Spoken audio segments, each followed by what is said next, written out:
Are we recording? Yeah. Good evening. We're going to go ahead and get started. The City of Castle Hill City Council will convene to a special meeting and budget work session number 3 on July 23rd, 2020 at 6:30 p.m. in the council chambers located at 209 Lemonwood Drive, Castle Hills, Texas. We're going to call the council meeting, a special council meeting to order and determine if a quorum is present. A quorum is present. We're going to start off with the Pledge of Allegiance. Mr. Zamaron, will you lead us?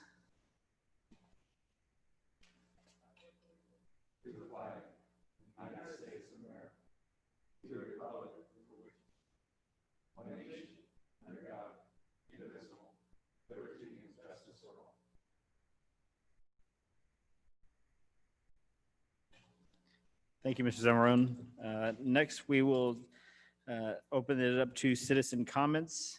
Citizens to be heard. We don't have anybody with us. Let me check my email real quick. Nobody here either. Okay. We will proceed on to the budget work sessions. The first one up, presentation and discussion of the preliminary FY 2021 budget for the police department. Chief Siemens. Yes, sir. Give me one moment. I'm going to preload the judges so that we won't have to interrupt, and then we'll move Sure. right into it. We're going to just get the presentation set up and then we'll go from there. Myself and the city manager already loaded the judge.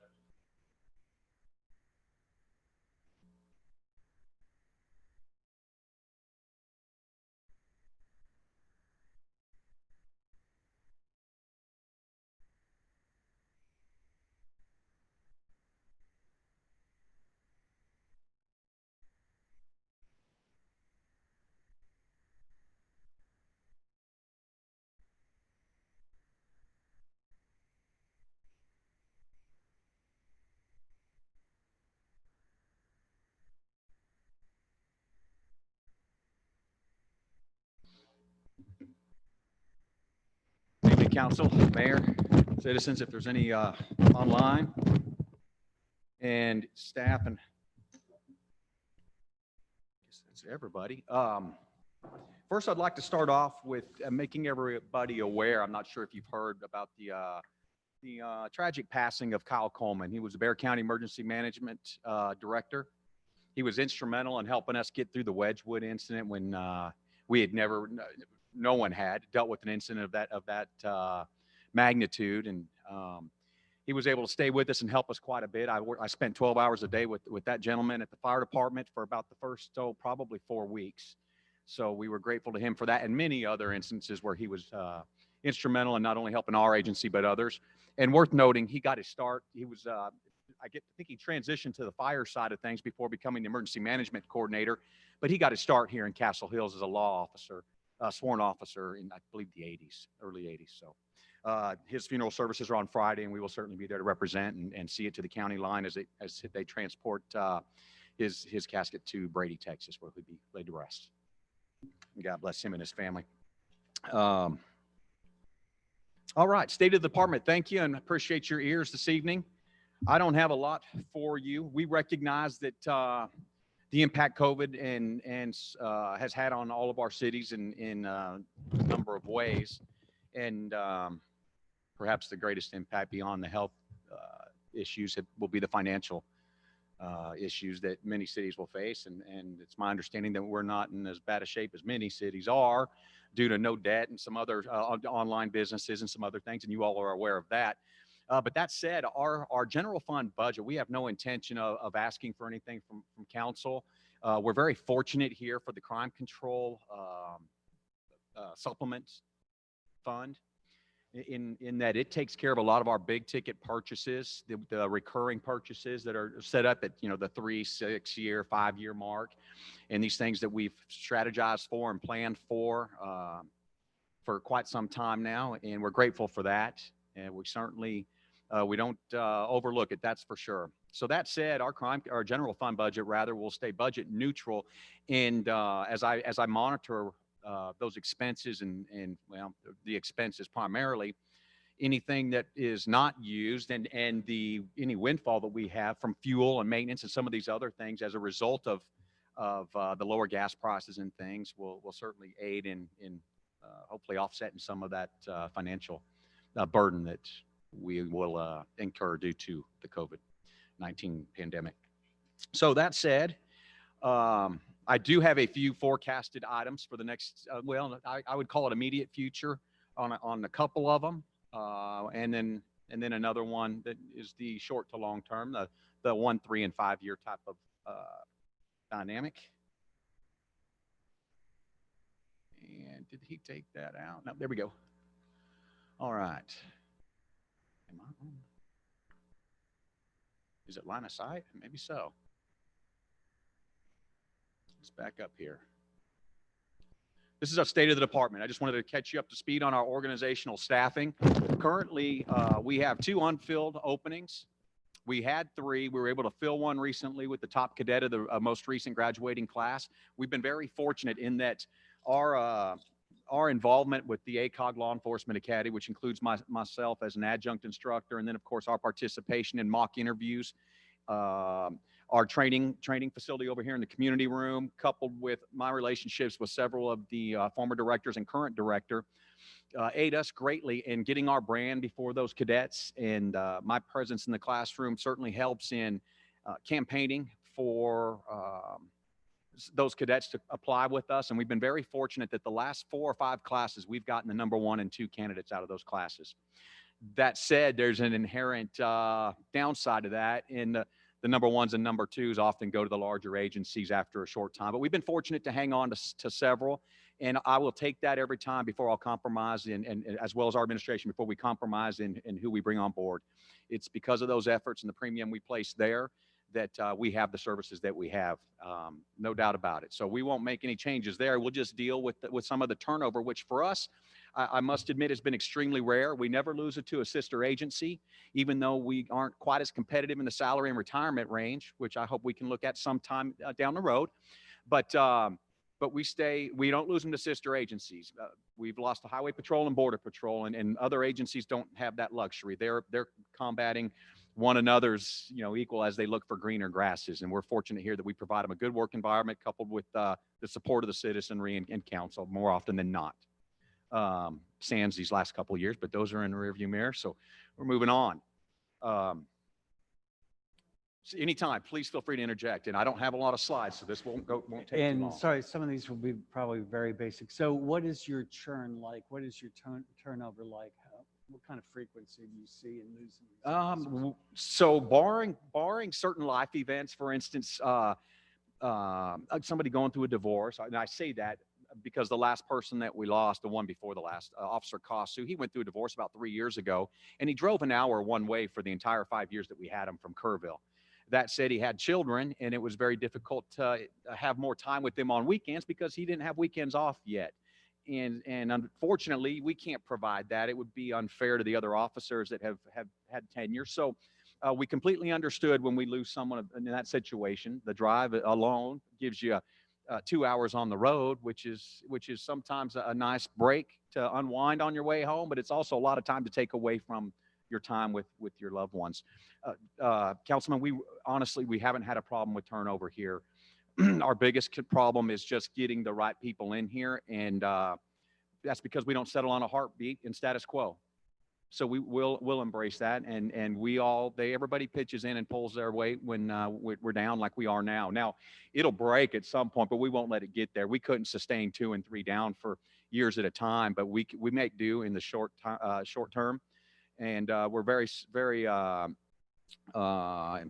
inventive, I guess, on how we cope with those types of shortages. In fact, during COVID, when we increased our patrol and yet sent some of the non-essential staff home, it wasn't uncommon to see myself, the captain or the lieutenant, out here pulling a shift. But we really don't have a problem to speak of. I say the last 2 because coincidentally they were recent. Prior to that, we lost Officer Lemon, an A&M grad. Whoop, Aggies couldn't blame him for moving on to New Braunfels. But we were fortunate to get him in the first place, and we had him for several years, and he a big contributing factor to who we are, and we embraced that. And short of that, sir, to answer your question. That was a long way to tell you we don't have a big problem with it. Prior to that, we hadn't lost anybody until we lost in 2014 an officer to, or 15 maybe to Highway Patrol, a female that we picked up out of Uvalde. So we really hadn't had an issue with turnover. Yes, sir. This is obviously line of sight, but we're gonna make it work. Just gonna slide this thing around a little bit. Wellness and fitness initiatives.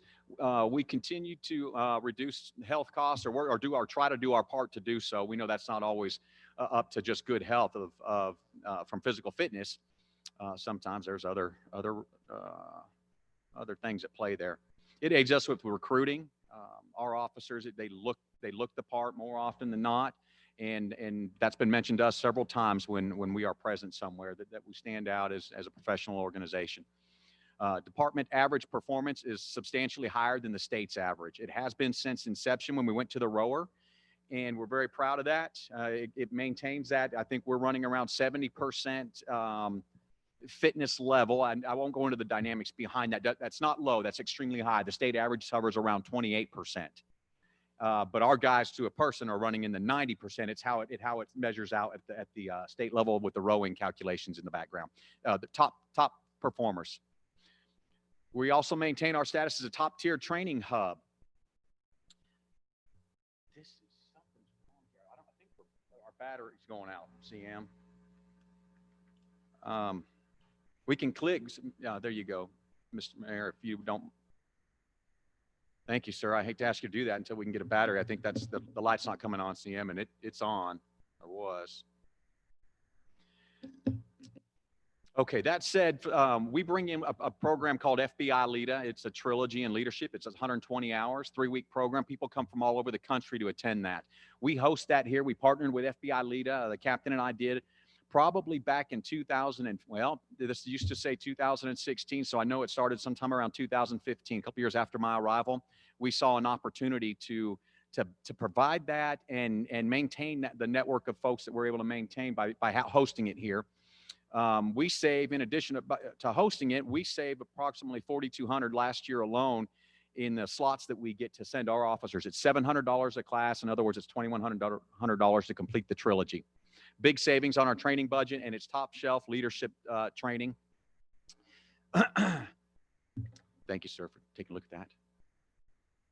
We have a goal of all first line supervisors completing the FBI LEADA by 2020. I say that because they were all completed through last year, and then we promoted some new ones, and they weren't quite completed, but they had begun the trilogy, and we'll complete it this year when we host it again. I can't say enough about this training. It truly is an advantage to the Castle Hills Police Department to host this and get our folks through that. And most of ours have been almost to a person. Obviously, with training like that, it can be almost too much to send a new officer to. If you don't, you got to groom them properly and develop them properly, so they don't go as first year, second year officers. It's a senior officer and above, and we're fortunate because most folks send their lieutenants and captains only. Because of the cost and location. We're a hub here in Texas, one of only a handful, and it's the largest class that they host is right here, about 45 participants. So we're very, very grateful for that partnership. As I mentioned, financially, most departments won't ever be able to entertain this goal. Sir, one more time, and again. Critical incident. I wanted to provide y'all an update from the intoxication manslaughter case. The case status, it's still pending at the DA's office. I know that they are taking several aggressive charges, as they should be, as this tragic and egregious offense needs to be treated as such.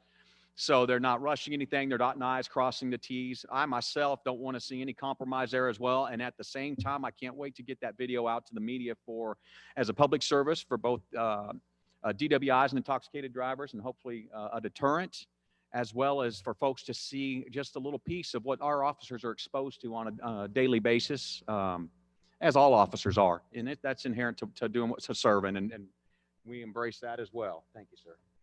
That, I think, is going to do great. Okay, we're in business here. Maybe not. Yeah, we are. Okay. Officer update. Corporal Munoz remains on light duty. His tibia, or the smaller of the two, the tibia or fibia, was still not healed enough to be released. We're going to reassess that next month. His doctors will. Last time I checked, I'm not qualified to do so, and certainly won't ever be. So he'll be reevaluated in August, and we hope to get him back. Officer Garrett Earlywine came back, if you'll recall, probably 6 weeks after, and has been a productive and not only productive, but he led in DWI arrests last year. And we're often recognized by Matt. I say often, yearly. Since I've been here in 2013, we have been one of only a couple of recognized agencies, and that includes Bexar County, San Antonio, DWI Task Force, and y'all's truly your agency here, Castle Hills. This year, those three officers, Officer Brady, who recently left our agency for San Angelo, where his wife was from, he was also recognized with Officer Earlywine and Corporal Munoz as MADS Officer of the Years. So that was a pretty nice award to be received and be recognized for, and to be there to see them receive it and have a few words with those in attendance. The COVID response efforts, increased business patrol, our footprint there during the COVID shutdown, the no business burglaries were reported during this shutdown. Other agencies were not as fortunate. They elected to take many elected to take another route. They sent officers home. I felt that at the time, our officers were up to the task, and that it was more important for our business owners to have peace of mind when they weren't able to be at their businesses, that they weren't getting pillaged at the time. We made several arrests that we think were in anticipation or in the process of burglarizing, but we were fortunate to get them on something else behind several buildings in the middle of the, late at night. We had one burglary the first night of shutdowns at the Gold Unlimited, and our officers responded so quickly they were able to force the offenders to flee on foot, leaving their vehicle behind.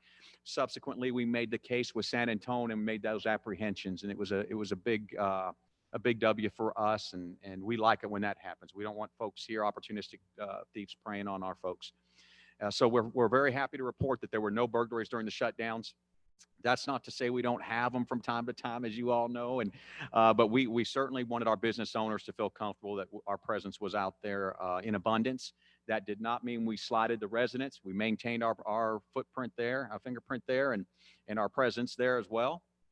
No internal COVID cases during the initial wave. We had a goal, and I'm going to say a goal of getting through COVID unscathed as an agency.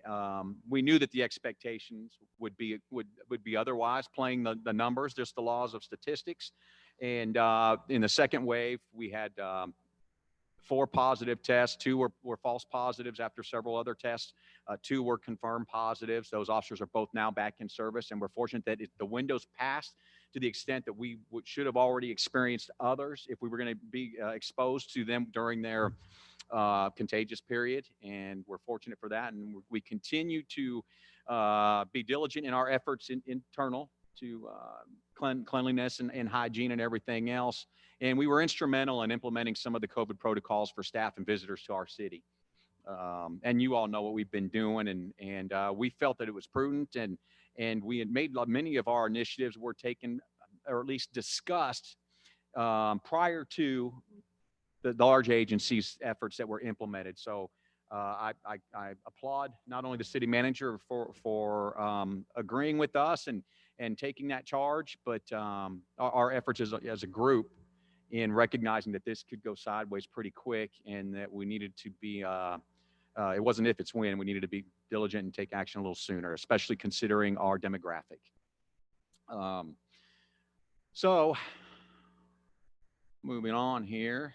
And again, if you have any questions, and we had this thing humming. Thank you, sir.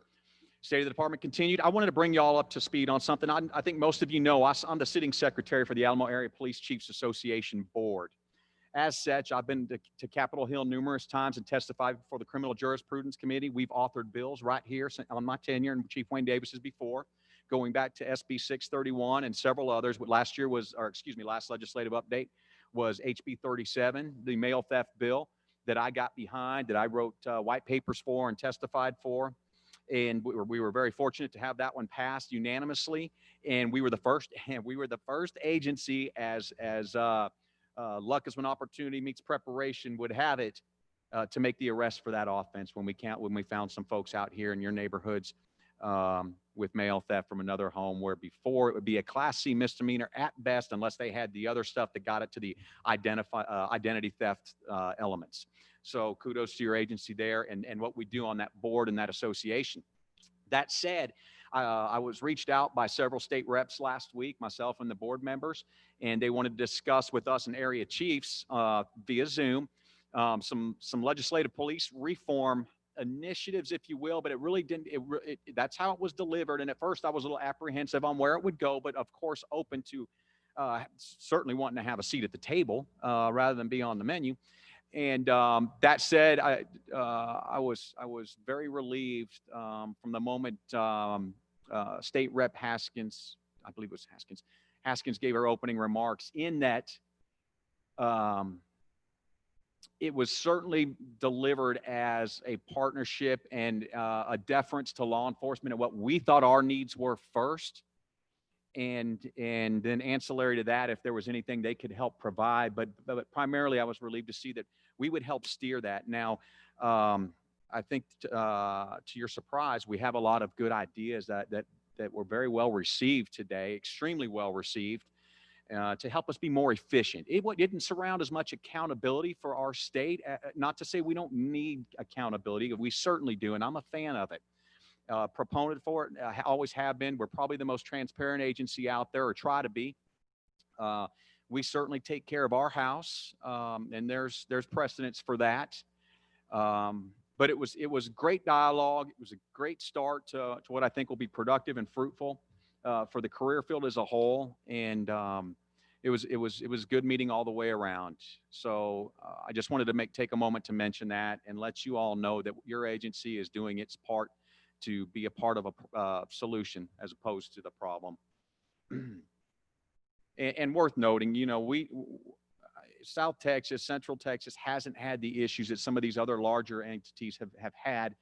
And we're grateful for that. And I know that our city, we place a premium on who we hire and vet and normalized to our culture. And I think it's paid dividends. Okay, 5-year forecast. When I say by immediate, I've got next 6 months up there. That's only because of COVID. I would be prepared to go sooner than that with this, but I would like council to consider a full-time traffic enforcement unit. This unit would be dedicated, can't read it from here, dedicated enforcement to the public safety initiative. We don't receive a lot of complaints after SB 631 was passed and through our assistance through legislation, which gave us some municipal court jurisdiction on our peripheries.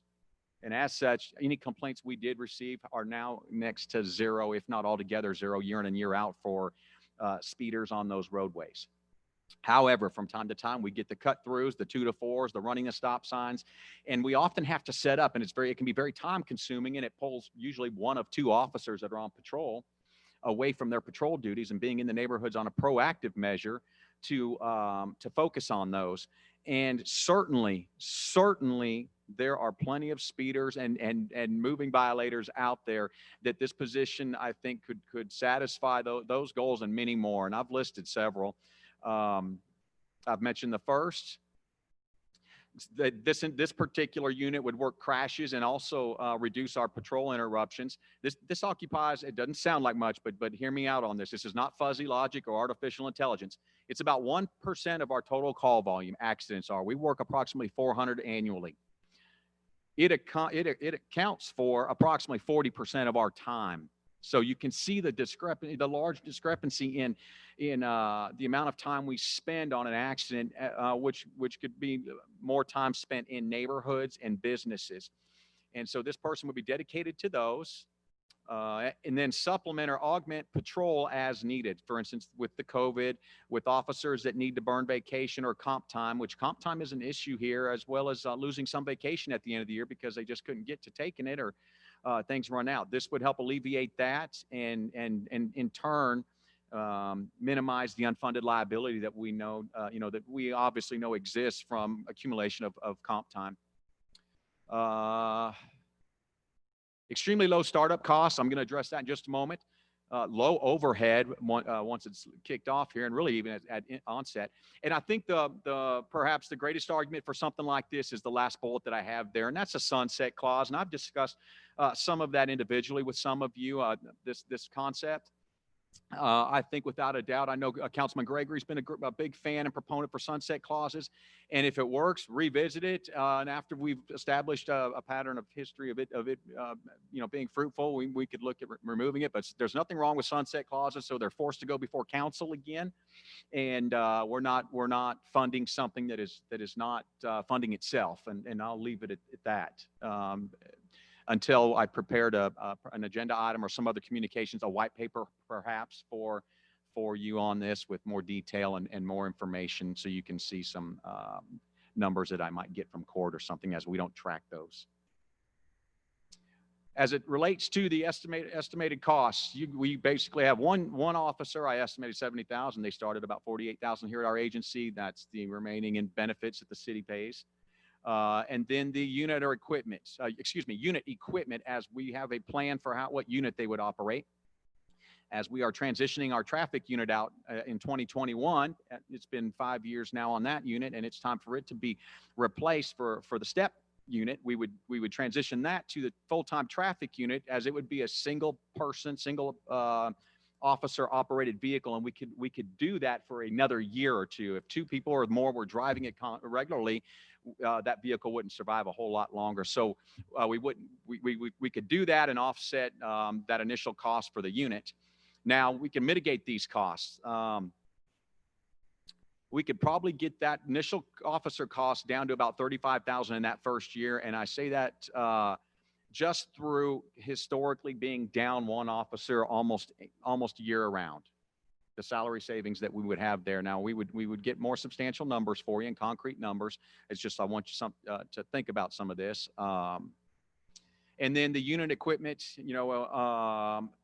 again, is 20,000. So you're looking at maybe an initial startup of 55,000. I can provide you the numbers, annual numbers on what I think that would be, or what courts would think that would be, based on, and I'll leave it at this, based on what our current citation to warning ratio is.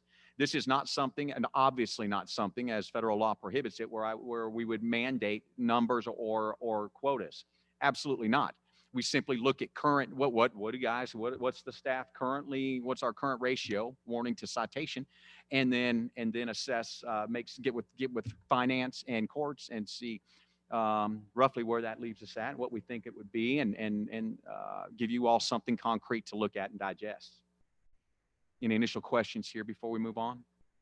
I didn't want to. Yes, sir. I do. What is the percentage of moving violation citations written to Castle Hills residents versus non-residents? I don't look at those unless I receive complaints. It's just not somewhere I go. I don't receive complaints, and I would venture to say that it's extremely low, as our residents primarily know the rules of our roadways, and they're the ones that are usually pointing out the violators. So we're fortunate with our demographic. We have a mature demographic that values our presence, that are primarily, I could tell you on one hand the number of times we arrested a resident last year, one hand. So give or take, it won't get into double digits. I'm pretty positive on that, and I'm proud to say that. And it's amazing that we're one of the leading agencies in arrests in the suburb of San Antonio, with 32 other suburbs, and we don't arrest any of our own citizens. That's not because we look the other way. That's because we're fortunate to have more law-abiding and productive citizenry here. So as such, that I'm certain that transcends the traffic arena, and we don't have a lot of it. Now, I know if we did, as other agencies often do, complaints are a little more and a little obvious. So we don't have that. Hasn't been a concern. I would be curious if you ask some of your constituents and perhaps got other data, but I don't think you will, unless you're hearing something else, Councilman, that I'm not aware of. But okay. No, sir. I don't think that citizenry are the violators that we have. It's the cut-through traffic and the transient traffic motorists that are passing through. And in 2010 census or road study, traffic study yielded about 280,000 vehicles. I know that's substantially higher now, just from the real estate knowledge that I have, being in that certified there, licensed there rather, that this is a heavily populated and growing area to the tune of about 5,000 people a day to Texas. So the transient motorists issue, and by transient, I don't mean like the transits that you see. I just mean the pass-through folks going to work, commuters, and then some folks that are looking for other opportunities here with our trusting citizens. But no, sir, not to my knowledge. We don't have an issue there. Less than 2% to the judge, and that thank you for, sir. I forgot that your presence were here, and I don't know how that's possible, but that would probably be the better source to ask because they would see the names before I would. Okay, and I appreciate that. And just for clarification, I didn't raise the question of whether there was an issue. I asked for Understood. a number. I just Yes, want to sir. make sure you understand. No, what I I'm asked that asking. of you because I wanted to see if you had heard differently is all. Absolutely. But thank you, Judge. I appreciate that. So less than 2% sounds, I would say, pretty accurate. Yes, sir. You bet. Anybody else? I'll have questions at the end. Of course you will, sir. That's why I keep coming back to you. And I always welcome them.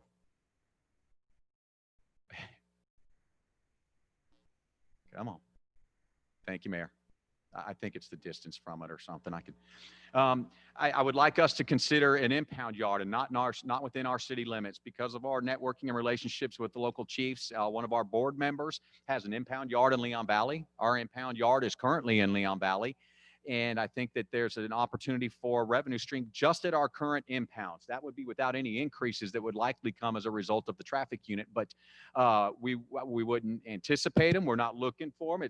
We're not looking to increase that revenue stream. We are just simply looking to internalize a revenue stream that somebody else is currently making off the same service that's being provided to the folks that we have to impound or tow. We have the benefit of not having the eyesore, not having any overhead whatsoever. That includes security, audio, auctions, video, releasing, staffing to do so. They have all that in place. I think the last conversations we had, they would obviously ask for about 40 or I think it might even been 50% of whatever the net revenue was. And I think that would still leave us with substantially more revenue than what we currently get from the portions that we receive from our current contractor. Something for council to consider. I know that it, for a myriad of reasons, it ran into resistance before, and nobody was a big fan of it being in our city in the first place. We like the idea of the Leon Valley lot. We like the idea of the control of another police department and a myriad of other supporting reasons for this potential endeavor.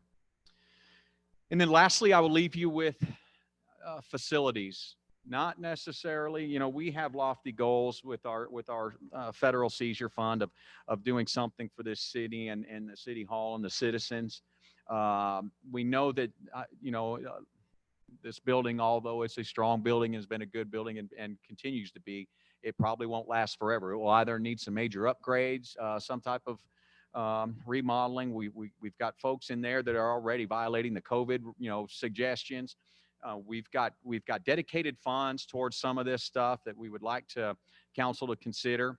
And beginning, I listed a couple of my priorities. I think the court offices and warrant offices would go a long way in facilitating many of those detractors to our current facilities that I just mentioned.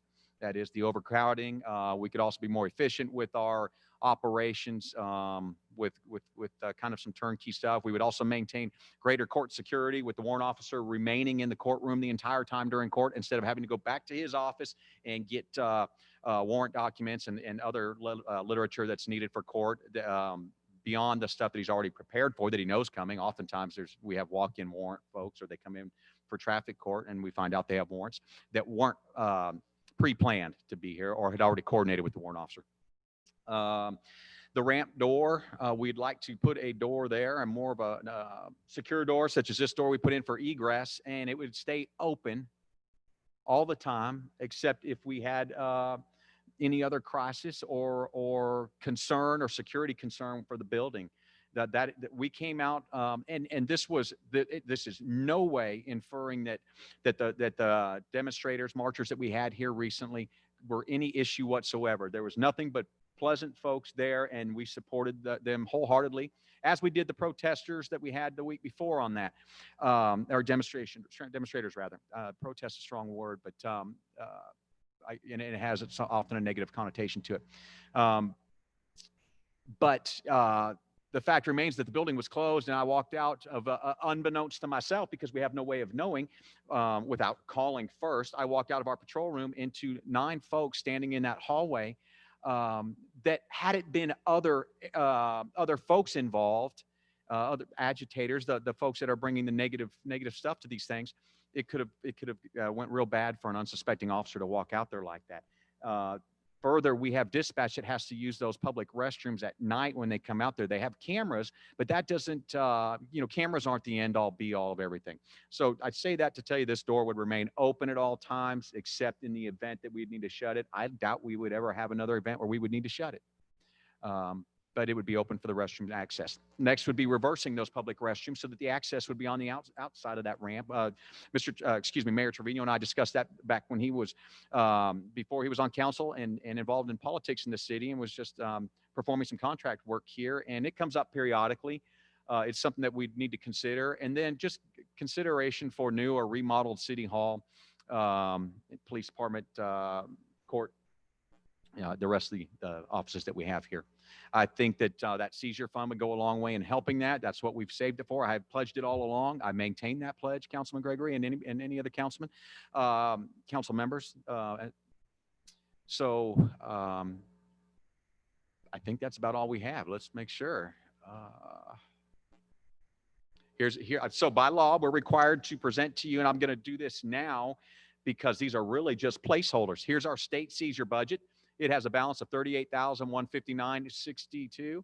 And we just, these are placeholders. We designated funds of $5,000 possibly getting spent from there this year. We project incoming of $5,000 and we remaining balance of $38,000. Again, they're placeholders. We have no plans to spend any, and we can't forecast what we're going to get on a seizure. Simply placeholders because by law, we're required to present it to you. Same can be said for the federal seizure budget proposal. However, we have $403,147 in there and 68 cents. We placehold designated funds of $5,000 to again could be spent out there. Last year we spent $20,000 for the city. We covered our cars that were damaged in 2016 from the hailstorm. We would like to do more of that type of stuff. That's what we've pledged that money to from day one when Councilman Gregory and other council members passed the HIDA team members position. We continue to get reimbursement there. So our burden there is minimal compared to the resources we get and the monies that we get. And now in year 6, we're starting to see these revenues. I have a queue as our financial director, finance director knows. There is a queue on the web portal for the federal treasury.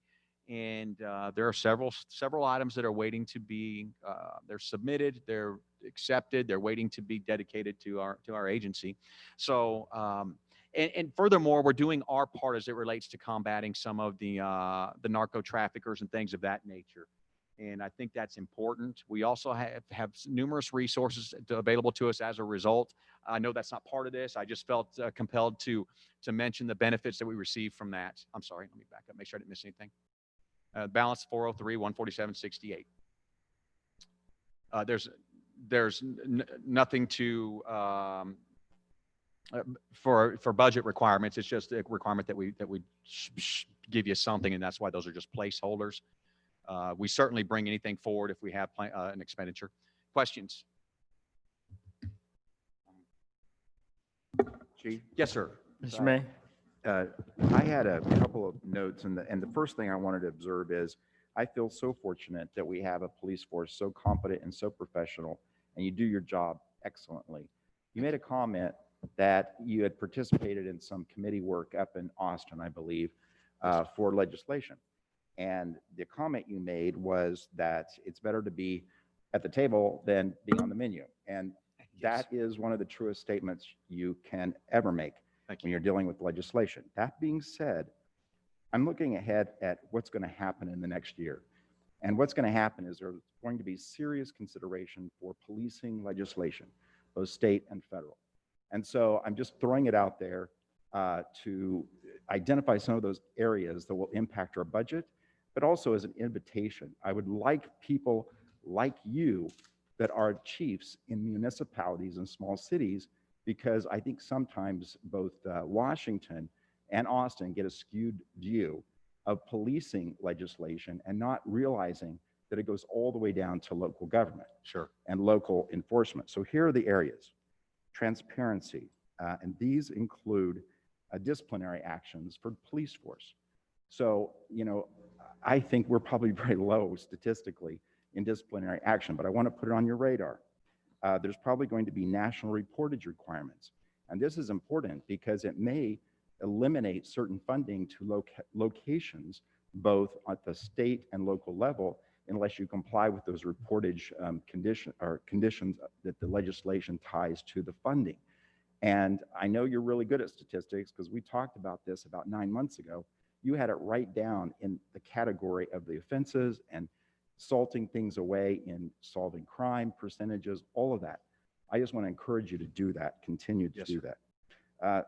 Incidents that insinuate mental health interventions. There's likely to be legislation that is going to be robust in addressing that, because that is an important community contact with citizens that sometimes go poorly. And I think that you've done a wonderful job with your group, but I would like you to be able to address that if called to a committee for testimony. And the final thing would be social service interventions. I think there's going to be a push nationally and locally to utilize police forces in a way that goes away from what we think of as traditional policing. And there may be funding that's tied to that demonstration of what we can do. And the last one, and very important one, is a complete shakedown and considering the entire civil forfeiture system that we have. I think that that is most likely to come from Washington. And as you know, we get some of our assets that we can use in other ways from those federal forfeitures. And that is the one that is most likely to be addressed by legislation. So I'm just putting it out there, and I'm going to ask you a question. Would you be willing to testify either at the state or federal level on these sorts of issues? Sure. Anything I could do to help. I think not only would I be willing to, that we should almost be demanded to, as you mentioned, and wanting to. I want to advocate for law enforcement, for the career field. I also want an opportunity, as you mentioned, to provide insight from the other, or on behalf of the other 30 suburbs of San Antonio as part of the Alamo Area Police Chiefs Association. So I don't think you'd have any problem getting myself or any member of our board or all board members to go and do so. Yes, sir. And we agree. We've talked in great detail about a lot of this. Prior to even the Floyd protests and his tragic death, and we don't need to go into all that right now, made my stance very clear on that. Prior to that, we had already begun discussions internally for a civilian board made up of some of our crime control directors to oversee any use of force complaints. Now, not to oversee them. Let me phrase this right. To review how we handle our use of force. It would be, I don't know that we're ready for a civilian to do the actual assessment, but review what our recommendation is, or something of that magnitude, so that we can explain how we get there, why we get there, and see if they find it fair and just for all parties. You are correct in your assertion that we don't have many at all. We had 11 complaints yet last year. One was founded. None of them were use of force related. However, I brought up a point to our administrative team during a leadership team meeting, in that the complaint process is flawed inherently, and it truly is. And I'll keep a real short example. If one of you were to get a citation and have a bad encounter on a traffic stop, come in right away to the dispatch center and demand to see a supervisor about an officer that issued you a citation was very rude and unprofessional and what have you. If without the right oversight, there's a possibility you'd get the same cat that wrote that gave you that grief, and then it would just it would feel even more, it'd be cheapened. So it's inherently flawed, even though we avoid that. All complaints go through a central point. We have discussed just a couple months ago in a leadership team meeting on improving that process and in getting rid of the bad in, bad out philosophy that is inherent to it, and getting to something that is more neutral for a complaint process, and then have it directed back towards us after it's at least so that you could reconcile it at the end of the year or at the end of a quarter. I think crime control is a good place for that, but any non-police person or entity, even the city hall side, could be the initial taker of a complaint. And then that way they have their log, they would forward it to us. I'll just say this for example, I haven't thought the exact nuances, but it would go to, for instance, City Manager Ryan Rapley would receive them. He would send fires their way, police is our way, public works their way. At the end of a quarter, our complaint review folks would take a look at it and say, Mr. Rapley, can we see yours? They'd look at his. Okay, you had 12 of them come in. Looks like they addressed 12 of them, and here are their findings. And then here's how they got to those findings. Something that is less inherently flawed from the get-go. Although I know that we handle them with above reproach, with the black box, it still somewhat exists. I completely understand, and we were looking at that long before. So I'm intrigued with some of it and excited about some of it, and of course apprehensive about some of it. But thank you for your sentiments as well, and greatly appreciated. Thank you. Thank you. Mr. Paul? Chief, in the past, probably, I don't know, 75% of the seizure fund money came as a result of us tag along with other operations, not anything that we specifically did alone on our own in our city, correct? That's correct. That's especially the Right. federal stuff. Most of the Right. state seizure, which is substantially less, we did. Some of it we took federal. We've gotten a few, I think 2 stops in my tenure that were that were over the 100,000 mark. That you maintain possession of that, and it goes through its process, and then the onus is on the offender. One was a DWI crash, completely happenstance. Not really. That's unfair to the officer that did a good job during the interview in finding it. And the other was a great stop, guns, drugs, the whole gamut. That one had guns and drugs as well, but it was incident to another self-induced issue. Well, I'm But glad- yes, most of it is our federal task force Right. cooperation there. I'm and glad you're right Mr. there. May brought that up, because the reality is we all get heartburn over the stories we hear about enforcement agencies going in and grabbing stuff that really they shouldn't be doing what they're doing. No, and I Not don't us. know how that's happening. I know that I'm very involved with Tony Garcia, our local director of HIDA, and our HIDA team members. We cooperate with them when they need a transport unit or a police presence, often if it's close enough. And I know that their handling of it is sophisticated and a lot of dual authenticity stuff. And so I don't know that to be the case, Councilman, but certainly the more safeguards and more oversight, the better in stuff like in areas like that, where there's allegations that can be made and large sums of money and property involved. But yes, sir, to your point, most of it comes from federal task force. Mr. Gregory?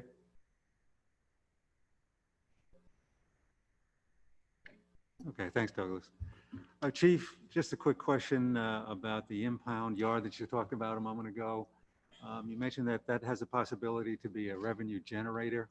Would that require any investment on the city's part? No, sir. I believe, Councilman, that I had no cost on there, but I might have had cost and then some verbiage afterwards. But I meant to insinuate no cost, no startup cost that I'm aware of. I need to revisit that with Chief Salvaggio in Leon Valley, but I can't imagine any. I don't recall any.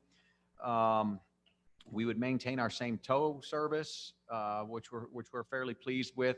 There's just some of the storage fees and things where we only get a percentage because they have the burden of storing it and maintaining security and those things. And Leon Valley would do all of that for us. It's not a contract yard from the standpoint that Richards also contracts with several other agencies.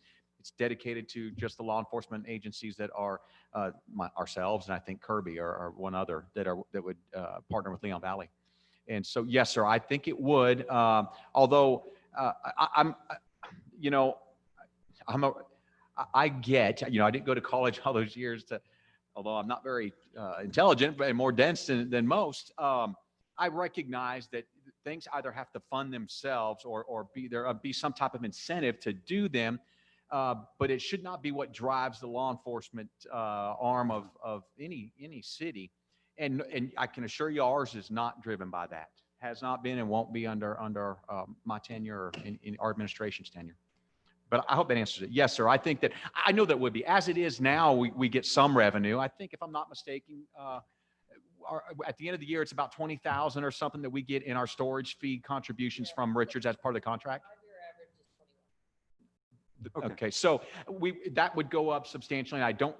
There would be no other cost. And now, if there were, I'll certainly mention them to you after I work a white paper up for you all's. Or Okay. I think what I'm missing is what would you have to do to get to that next level of revenue?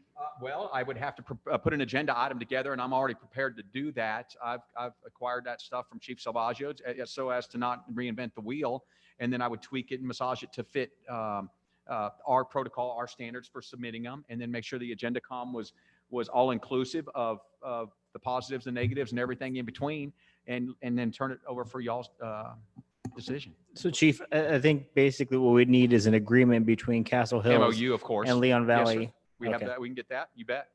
That's in Gotcha. place. Mr. Greg? That would be the I'm big sorry, hurdle, is the MOU. I'm sorry. Yes, sir. I'm sorry, I do have one more, Chief. Could you please refresh my memory about the difference in funding between what crime control does for you and what the general fund does for you? So primarily, the general fund, okay, crime control, comes from 1% of our sales tax. It was passed about 12 or 14 years ago, Councilman Gregory, and I think you were involved in that. Around 2005. Okay, so 15 years ago. It supplements it in that I don't have any other examples. So fire comes to you and says, hey, in the near future, we've got to look at this purchase, this purchase, this purchase, and this purchase. Our big ticket items. We need a new fire truck in 15 years. And they don't have the luxury of a crime control. So our general fund budget is fairly small compared to most because we operate or we utilize that crime control funds that are dedicated to that district for those larger purchases, so that we're not tasking council with helping us forecast how we're going to provide fleet units again in 5 years. We've got it on a recurring deal, and it goes before that district before it comes to y'all for approval. But it helps us with those larger purchases that are recurring. Okay. Does that help answer it? Yes, it Councilman? does. Just so, for example, when you were talking about the traffic enforcement unit with the cost of an officer and the cost of unit equipment, is that something that crime control would help with? Yes, sir. Yes, sir. So crime control we allocate. We have several line items. To give you an example, our MDTs, there's one line item. Our radios are one line item, and radios are like a 10-year purchase. MDTs are a 3-year. Patrol fleet is like a 3-year. Admin cars are like a 6-year because they get less mile. We've got these larger, and yes, the equipment is in there. Okay. That would be funds that we would need to either request for that or use them from seizure, which I wouldn't be opposed to doing. Mhm. Or we find other ways, if there's a windfall somewhere in another line item. But yes, sir, that would come from crime control, in my opinion. Good, thank you. Yes, sir. Mr. Gregory? Okay. You want me to sit down or go rest? Well, for we're a while? fortunate that we have, Mr. Paul had been on the Crime Control That's Prevention very true. District, and I was, and yeah, you were on that thing too. That's right. And the initial thing was to move from the city budget to the Crime Control District budget, the payment of cars. That Yes. was the original thing. And we have several other line items there now, as you may or may not recall, but there are probably another 11 or so, 10 of the big ticket items that are recurring. Well, Mr. Siemens, Chief Siemens is a classic example of how he's gotten better and better and better through the years of presenting this thing. And in case you don't know, I believe you have 2 master's degrees. 1.5. The one I gave to Quantico, I didn't have it in me to do a second one, but yes, the credits were there. I 1 in 12 hours, 1 in 15 hours. Yes. Is there a minimum educational requirement, academic educational requirement, that you have for your officers in your police department when they come and start? So there's not. I would love to go there. However, as an instructor at ACOG, I know that most of the folks there, you're looking, there's 42 in this class, and I'll give you an example. Of those 42, I ask that question every time. And of those 42, I think 6 or 5 had bachelor's degrees. We certainly strive to get those. And I will tell you this, as such, we probably have 60% or so that have, maybe even more, 60 to 70% that have degrees. Several with masters. I'm not the only one. Chief, Chief, I hope he doesn't take my job yet. It's too much fun. But Sergeant Singleton has a master's. Several of the others have bachelor's degrees. Several have associate's degrees. We strive for that, but the numbers just aren't there in the academies. However, we have 2 evaluations a year, your annual evaluation for your work performance and a secondary ancillary evaluation that I added as a captain for professional development. And they offset each other. One's in January, your annual evaluation, or December. The other one is in June. One is work performance, and the other is specifically for professional development. That would be your leadership classes and college. That I'm constantly telling folks that we were fortunate council approved us to have cert pay. Under that cert pay includes degree pay. And so it's not a lot. But it is, I tell them all the time, we want to pay you more, man. Help me go to council and ask them for more money to get to pay you for your degrees. Furthermore, I champion Governor Perry's statute when he added, I can't remember the name of it escapes me now, but when he added law enforcement to a pre-existing statute that allowed fire, they have one on the books that would pay for their degree at a state school. He added law enforcement in 2011, and I've been a very active proponent for that at our agency, and some have pursued it, and others, they have other obligations at this time. And to answer your questions, we have more than most agencies. It's very difficult because the pool doesn't have a large group of folks with degrees in them. I know that Plano does, and some of these other agencies, and Plano starts at $70,000 a year. It's a little easier to get degreed folks at $70 grand a year. But that said, I think we are in far better shape in that area, and we continue to get even better all the time. We don't rest on laurels. When you testify before government groups, are you speaking for yourself, or are you speaking for the policy of the city of Castle Hills? And do you make that distinction when you're doing testimony? I speak for the career field in Castle Hills as it relates, but I speak with the passion and manner that only I know how to do. So that part's probably from myself, but it's never for myself. I've never served a day one in this career field where I've done it for myself. If that was the case, I'd have stayed as an IT analyst back Y2K when I made a substantial amount more money for the time frame than I do now. I took a $50,000 pay cut after 9/11 on my bride's birthday. I don't know if anybody y'all told y'all that. After 9/11, my bride's birthday, I said, I can't be in a cube anymore. If you ever seen Office Space, I lived that nightmare. It's the funniest movie in the world because I walked that walk and I hated every second of it. I didn't work at Initech, but I worked at USAA, and the benefits were unbelievable and all that, but a cube was not what I was meant to do. I took a $50,000 a year pay cut October of that same year and started the police academy, and bartended my way through and started at Universal City for $29,000, down from about $78,000 or with bonuses. It was even more than that at USA at the time for Y2K. That was the big deal, MIS degrees.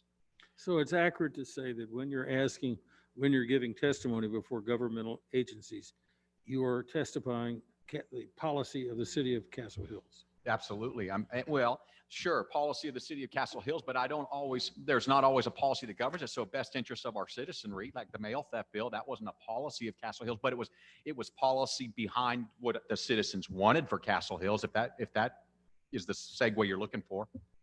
Well, I just wonder whether or not it's better before you go before these various governmental groups that you come before the council and say you're going to do so-and-so, and you So we wanna did. advocate this, that, and the other. Have you council done mem- that most of the time? Yes, sir, I have. And as you know, one of the council members went with me when we initiated our conversations on both SB 631, Up to again, Austin. for HB 37. Yes, sir. And we would do so anytime. We always bring those things, if not in a formal capacity, individually, and see because our spheres of influence are much greater than our individual spheres, you know. So we certainly have done that in the past and would continue to do so. We wouldn't want to run counter to anything that the citizens want here, and we keep our ear to the ground on what that might be and the issues that trouble us, and do our part to help there. But council would always know before I would go and what the topic would be and how they could help, because I wouldn't go on something that wasn't supported. In your budget or any request before the Crime Control Prevention District, have you requested cameras to be put on individual officers? Yeah, so not requested from crime control. I requested from our staff to seek grants first. I don't want to spend our money if there's some state grants available. We shelved that idea temporarily, albeit, when there was a lot of issues with the open record stuff throughout the country. Ohio State Highway Patrol shelved theirs. We were watching, and several large agencies had shelved theirs pending some clarification on what would be required to be released and what wouldn't. We're no longer waiting for a decision on that. We're moving forward. I think it's in the best interest of our officers and those that we serve to have more cameras. We have our in-car, we have our audio, but to have more than less. And I'm all for exonerating officers from a complaint, and we've done so numerous times with the videos that we do have. That the officers are astute enough to make sure they're running and do so effectively. Meaning turning them on at the right time, because they'll come on automatically for certain incidences, E-tones, lights, speeds. But your regular contact that could go bad, they don't always, know to do that. But our folks do. I think that if we can get them upfitted in body cameras, we will pursue that from a grant first, and if not, seek aid from crime control as well. Yeah, I think body cameras, when you see these pictures of supposedly cops chasing down people and shooting them in the drive-through in Atlanta or something like that, that a body camera would go a long way as seen from the perspective of the police officer. Force Science will tell you the same thing, To 100%, show Councilman. how the police officers, Yes, sir. I would hope you'd go to crime control, and I know you want to wait for grants, but I think especially in this political moment in the country, I wouldn't wait for a grant. I would go out and get what you have to have in order, if any incident does occur, you're completely covered. Yes, sir. It's I'm all for that. It's just going to be substantial because the storage is going to cost a lot. I know the state has stuff. I asked the lieutenant a couple of weeks ago to run that down. If we can't move fast enough for the grant, which I don't think it's a demanding paperwork like a lot of the SAMS grants and the federal grants are. It's a state and local grant. If it turns out to be that, I would certainly expedite that and ask for a capital purchase for those sooner than later. Even if it meant some type of reimbursement, or we forego that and ask the next time around for upgrades. But I agree with you. Now, as we all know, the seizure fund money, the city has no ability to touch that by law. It's totally under your control. You do it whatever. Is it true you can spend it on just about anything? Councilman, you and I have had long talks about spending it, helping it spend it on a number of things. And yeah, pretty much you can spend it on just about anything. There's restrictions in Chapter 59, but very few. Everything from travel to bonuses to buildings to training to weapon. I mean, you name it, you can pretty much spend it from there. That said, Does it have to be specifically for crime or police? Can it be for another department? For something they may desperately need, but we don't have the funds for? I'd have to check the statute on that, but And it would be your call. sure, and I understand that. I just, let me check on that. But the higher purpose for doing it was to benefit the city as a whole. And I see where you're making your argument, but I'd have to get back to you on that. Next, I want to talk about the STEP program. How is the STEP program working over the last year? Has it been just how has it been working? It works fine. We temporarily sidelined it during COVID to minimize the contacts and the reduced folks on the road. Didn't really warrant until I activated it again a couple months ago, as I observed that the public safety risk had become greater than COVID itself, because I literally I drive from here to Bernie. It's only 20 some mile, 22 miles or something. Not a great distance, but it's on highway speeds is my point. And I am being lapped up by people. I saw it on Military Highway, and the inherent public safety danger there was greater than the COVID risk. So we reactivated it, and then the second wave came, and we temporarily sidelined it, going back to only egregious violators are we stopping. That said, we are right now looking at starting it back up again due to the prevalence of egregious and bad drivers, dangerous drivers. Our net result is what, 20% of the ticket, something like that? It's a little higher than that, I think, and Tina could speak to that better, and the finance director. I think it's closer to 40, but it varies on different ones. And I only know those numbers, folks. I'll tell you right now, I only know them because I wrote the annual report for the police department in Bernie as a sergeant out there. That was the first time I was published, and I had to. Courts was part of that. And so I learned those numbers then, and they've changed to some degree. But for the most part, I think I'm not far off on the. But we don't really look at those numbers as a policing agency. But I'm only intimate with them because I wrote that annual report. That'd be a question I'd reserve for courts. Now, step money comes back to the general budget. Yes, sir. So No, yeah, that's right.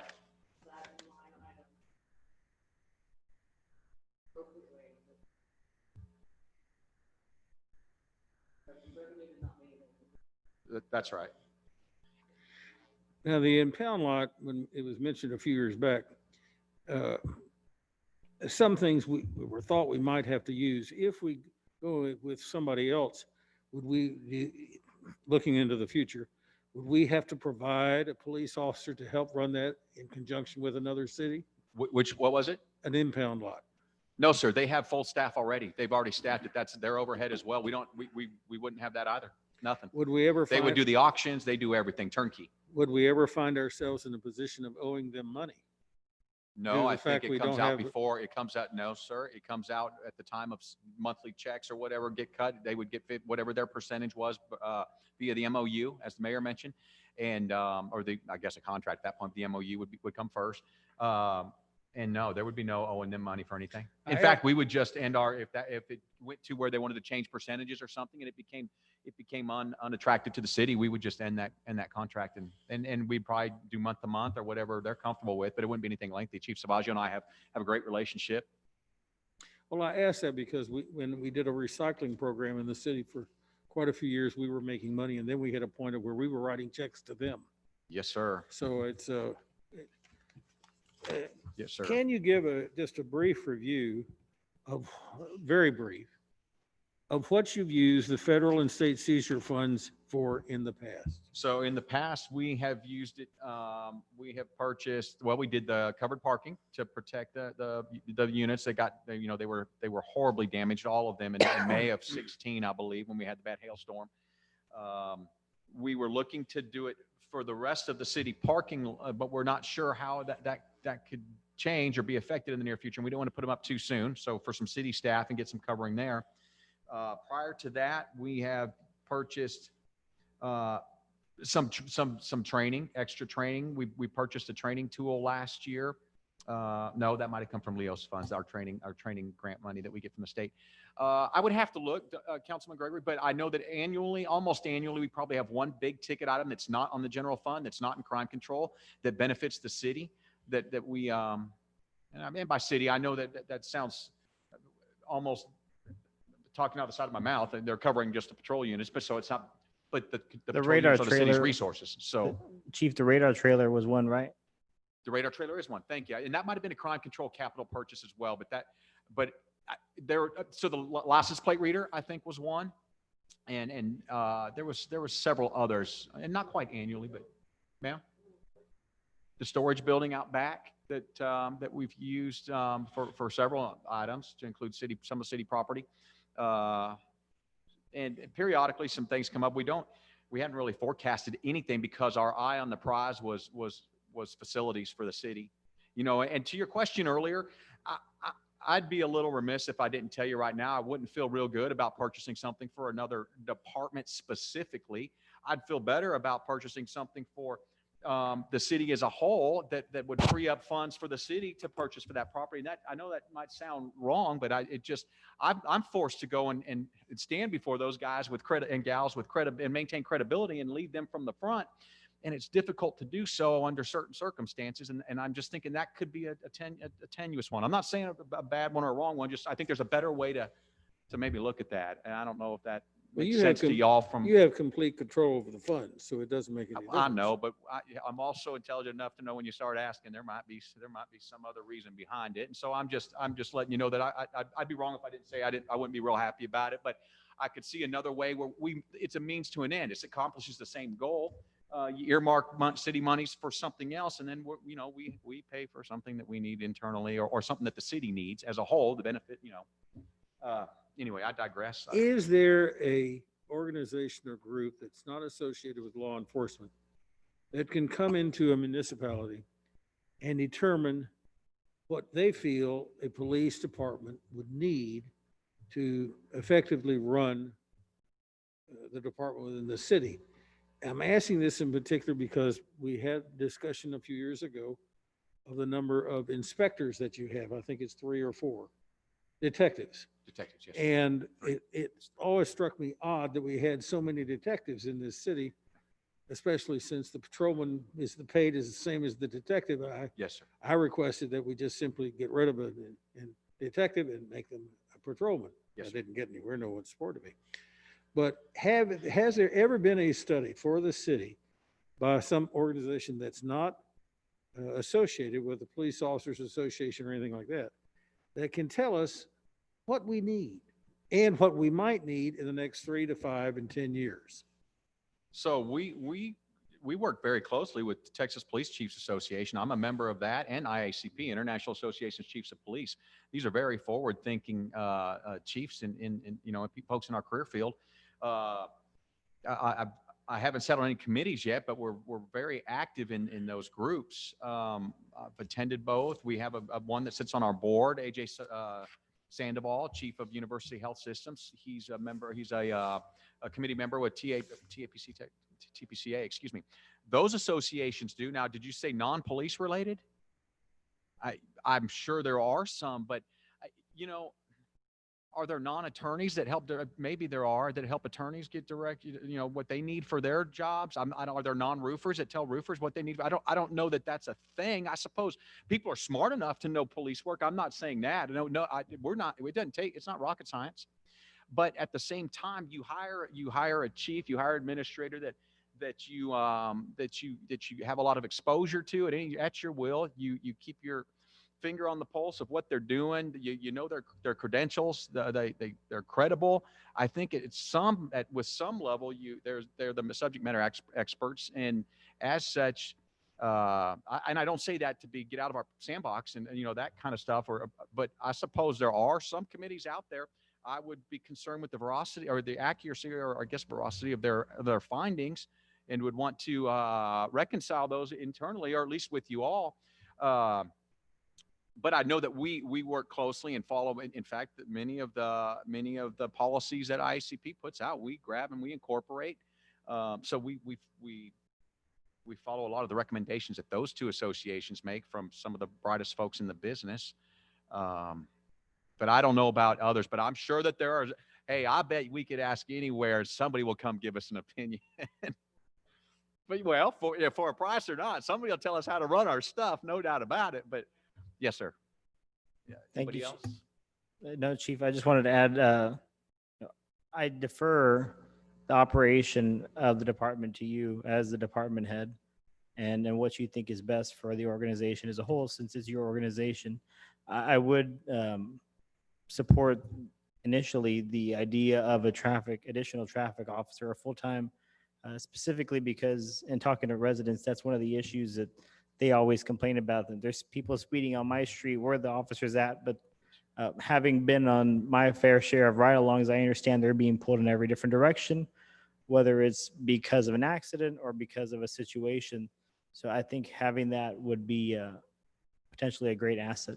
I will work on that data as we move forward and get closer to another council meeting in August or September, and that way you have it, and we can we can move forward on that and not let it stall, or at least have you the information to make that decision to move forward and not let it stall. But thank you for your support. It's a pleasure serving. And you guys have any questions to come up after the fact, my email, or walk in, yell at me, I'll meet you. Appreciate it. You bet. Thank you, Pleasure. Chief. Sorry. You want me to go set you up here? No. Mayor's got it. Thank you, Chief. I appreciate your leadership. Councilman Gregory, real quick on the seizure funds. Again, I think the chief is willing and open to discuss any possible expenditures related to city improvements or anything that benefits the city. With the covered parking, that was one of my things I wanted to get done, because those cars, those vehicles out there got equipment, $40,000, $50,000, and our guys are on the go. I want them to be able to jump in their car and at least be a little cool when they're heading to a scene quickly. And Chief was first to say, hey, how about I offer up the seizure funds to expend this? And so I think nothing's off the table when we talk about building improvements around here, anything that benefits City Hall and the police department as well, that he can help out and assist with that. Okay. Next is municipal court, and Judge McCall is here to present.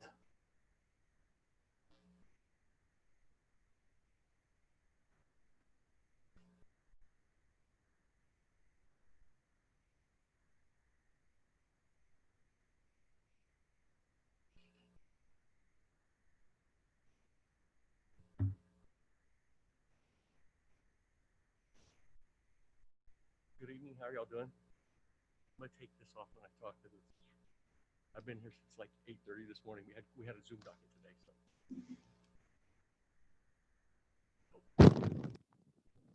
Okay. Can you guys hear me okay? All right. Good evening. And if anybody's watching online too, as you know, my name's Harold McCall. I'm the presiding judge here for you guys at Castle Hills Municipal Court. Our mission statement is to efficiently, accurately, and professionally handle and process Class C misdemeanors, city ordinance violations, and to create sustained customer service-oriented quality service that provides maximum access to the court and promotes public confidence in the court system. I'm really big on customer service. Tina can tell you, we don't get very many complaints since I've been here, and one of the main reasons is they're fantastic dealing with people. I try to, if somebody comes in, try to explain everything to them. After every trial we have, they don't understand it. A lot of times they're pro se. So I take the time afterwards. I can't coach them before because it's not right. But after, Kirk will get this, afterwards I will call them up and I say, hey, this is what happened, or this is where you messed up, or this is what went on. And at the end of the day, they may lose. The jury may have assessed the maximum fine because they went to jury trial, and they say, thank you, right? Most of the time. It's amazing. Judge, I'm going to ask you to speak a little bit closer to the mic, maybe straighten it out so everybody can catch you. Okay, there you go. So customer service is great because it keeps you guys from hearing bad things. It keeps me from hearing bad things. I can't think I've been the judge 7 years. I don't think I've ever gotten a call saying that my staff has a complaint on them for customer service reasons. The chief was talking about, I think you guys asked him earlier about the police department. We're kind of like the complaint department, right? We're going to hear it, right?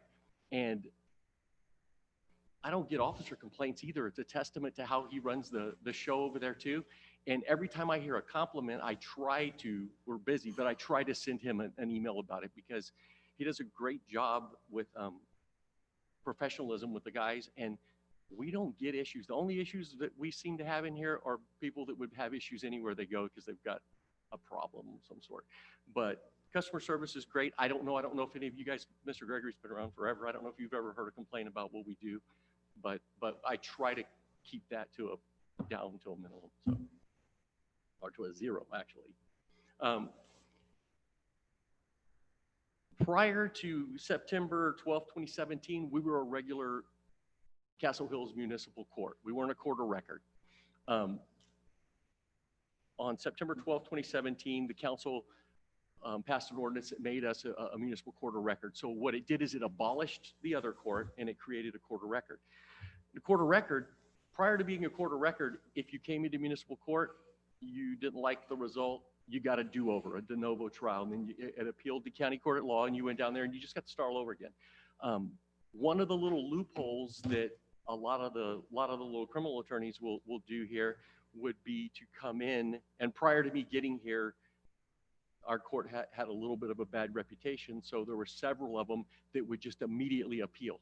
Guilty, appeal, they would go down there and then they would work out a deal. Goes down there, Castle Hills gets no benefit from that. That's because it's in county court. So the other thing that's big, and I've worked either here at Castle Hills or other little municipalities for since like 1992. So one of the biggest things that drive people to have complaints to the council, to the chief, as code compliance issues, right? So when you're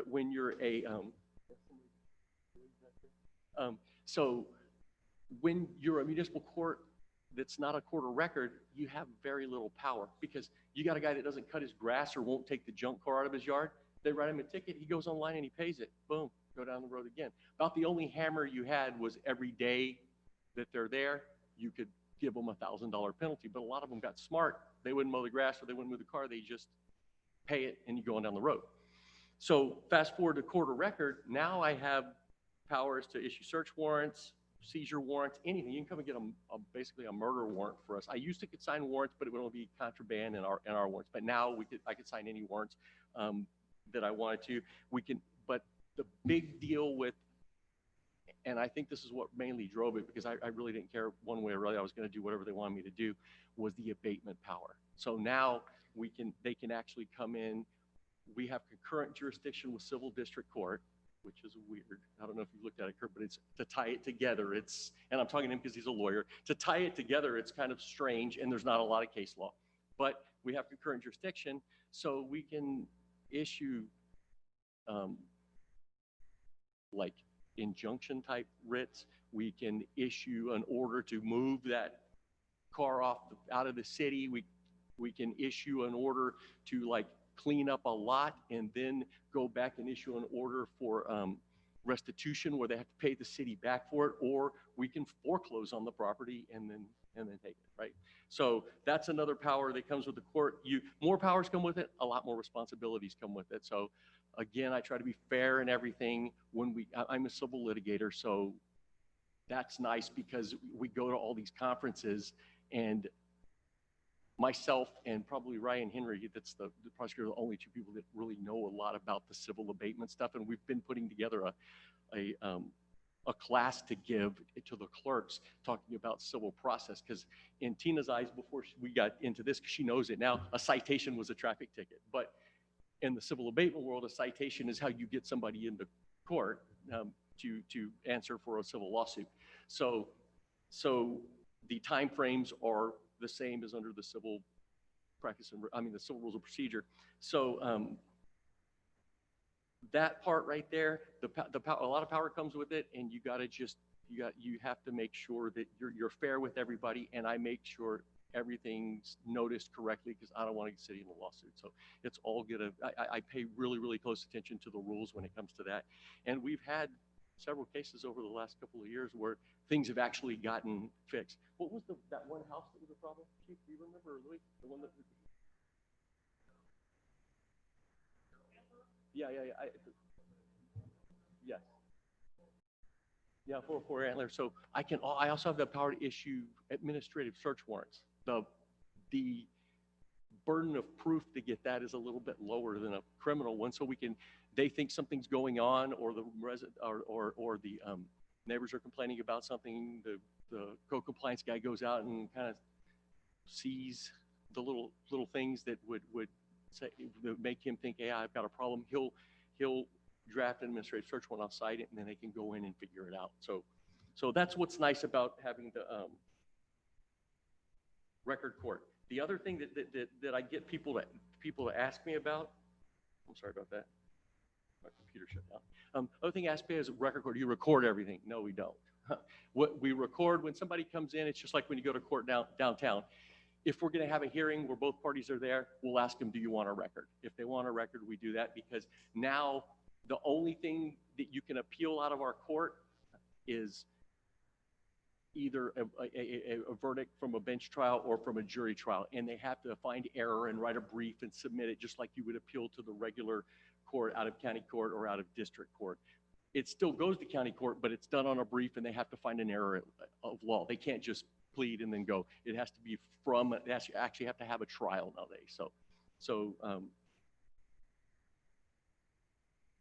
the record court gives us a little bit more control. Court personnel, I don't know how many people know this, but we lost our clerk, I guess a year ago. Yeah, it was a year last year, and Tina's just about done with a level 3 clerk. And actually our deputy is just about, Tina's a little bit further ahead of her, but there's no court of our size that probably has 2 clerks that are almost level 3. She probably knows more about municipal court stuff than most lawyers that come in here, especially the lawyers that don't play in this world. So she does a great job. She went to Windcrest. We were able to coax her to come back. So it was a big deal to me to get her to come back because she's like my right hand. So it was really, really nice. So we have Tina, we have our prosecutors, and they oversee the state's side of the story, and they make their deals. And the prosecutors we work with right now, they're great. I love working with them. We have mutual agreements back and forth, and it's helped out a bunch during COVID, and I'll get to that here in a little bit. Tina's basic job is to maintain the court records, process all the clerical work, assist defendants resolving their citations. She basically runs the admin of the court all day long. And then her deputy assists the defendants resolving the citations and then works under her direction. So that's kind of the layout of our court. And I'm responsible for presiding over the proceedings, perform magistrate functions, and I'm the chief administrator of our court. So as far as the layout and our staffing, we're good to go right now with staffing. Now that we got Tina back, everything's really good. Court statistics. Was going to go over a little bit of this with you guys. I just pulled last year. So January 2019 to December 2019, we had 5,713 violations. That's 5,713 people, right? And some of them get multiple tickets. So, and we had 8,190 actual separate citations. 1,291 FTAs were issued. That's people that decided they didn't come. So that means if they had 1 or 5 warrants, there was a FTA warrant issued, and 1, 2, 3, 5, however many tickets they had, but we got a warrant for each one of them. Our warrant officer's fantastic. That guy, we joke with him too about, that he has a high Google rating because I don't know what it is. I don't know if it's that voice. He sounds like Foghorn Leghorn, or if it's just his attitude. He's always smiling. We always get people, he's going out to their jobs and getting them to come into here to take care of tickets, and they love him. So I don't know. We've done something good with that guy, and he's awesome, Rich. So he ended up clearing 3,083 warrants last year. This year, as of today? Yeah, as of today, we 1,287 actual defendants citations for 1,762 violations. Total number of FTAs issued was 164. Total number of warrants cleared, we've cleared 1,152 warrants this year so far. Court statistics. This has held true, and then I'm going to tell you another story after this. This has held true for probably, I don't know, the past probably six years maybe. 40% of the defendants appear on their scheduled court date, and it's anywhere from 85 people to, I think one of the bigger ones, like 140 people, right, come in on the court date. 36% of them resolve the citations prior to the scheduled court date. They either go online and pay, call and pay, or right before court starts or something, they come in and they pay. And then 24% of them don't come at all. They just, I'm not coming. So pursuant to the recent state law changes, before we can issue a failure to appear, it was 2017 or 2018? Yeah, I have to ask her too, because she knows everything. Yeah, okay, in 2017, before I can issue a failure to appear, have to get two reminders of coming to court. So one reminder is the ticket. The second reminder, and it doesn't say whether it has to be before or after. So I brought this up, and a couple of people, because I do a lot of marketing stuff too, and they're like, yeah, that sounds good. You can do it. They blessed it at TMCC. Is you have to give them the second reminder before their court date. So what I would like to do, and on my wish list at the end, is I'd like to get a dialer program. We can pull out the defendant's phone numbers from our program in a CSV file. I can upload it to a dialer program with a message on there. Hey, don't forget to come to your court date. It's here, boom, boom, boom. If you have any questions, talk to our clerk. Here's our phone number, give them a call. If we do that, then the people that don't come to court, talking about efficiency, we can then, once they don't come to court, I can already start processing the FTAs and the warrants and get them out. So otherwise, we have to wait and give them another shot before they come in. So dialer program would be something that would be nice. Okay, let me see here.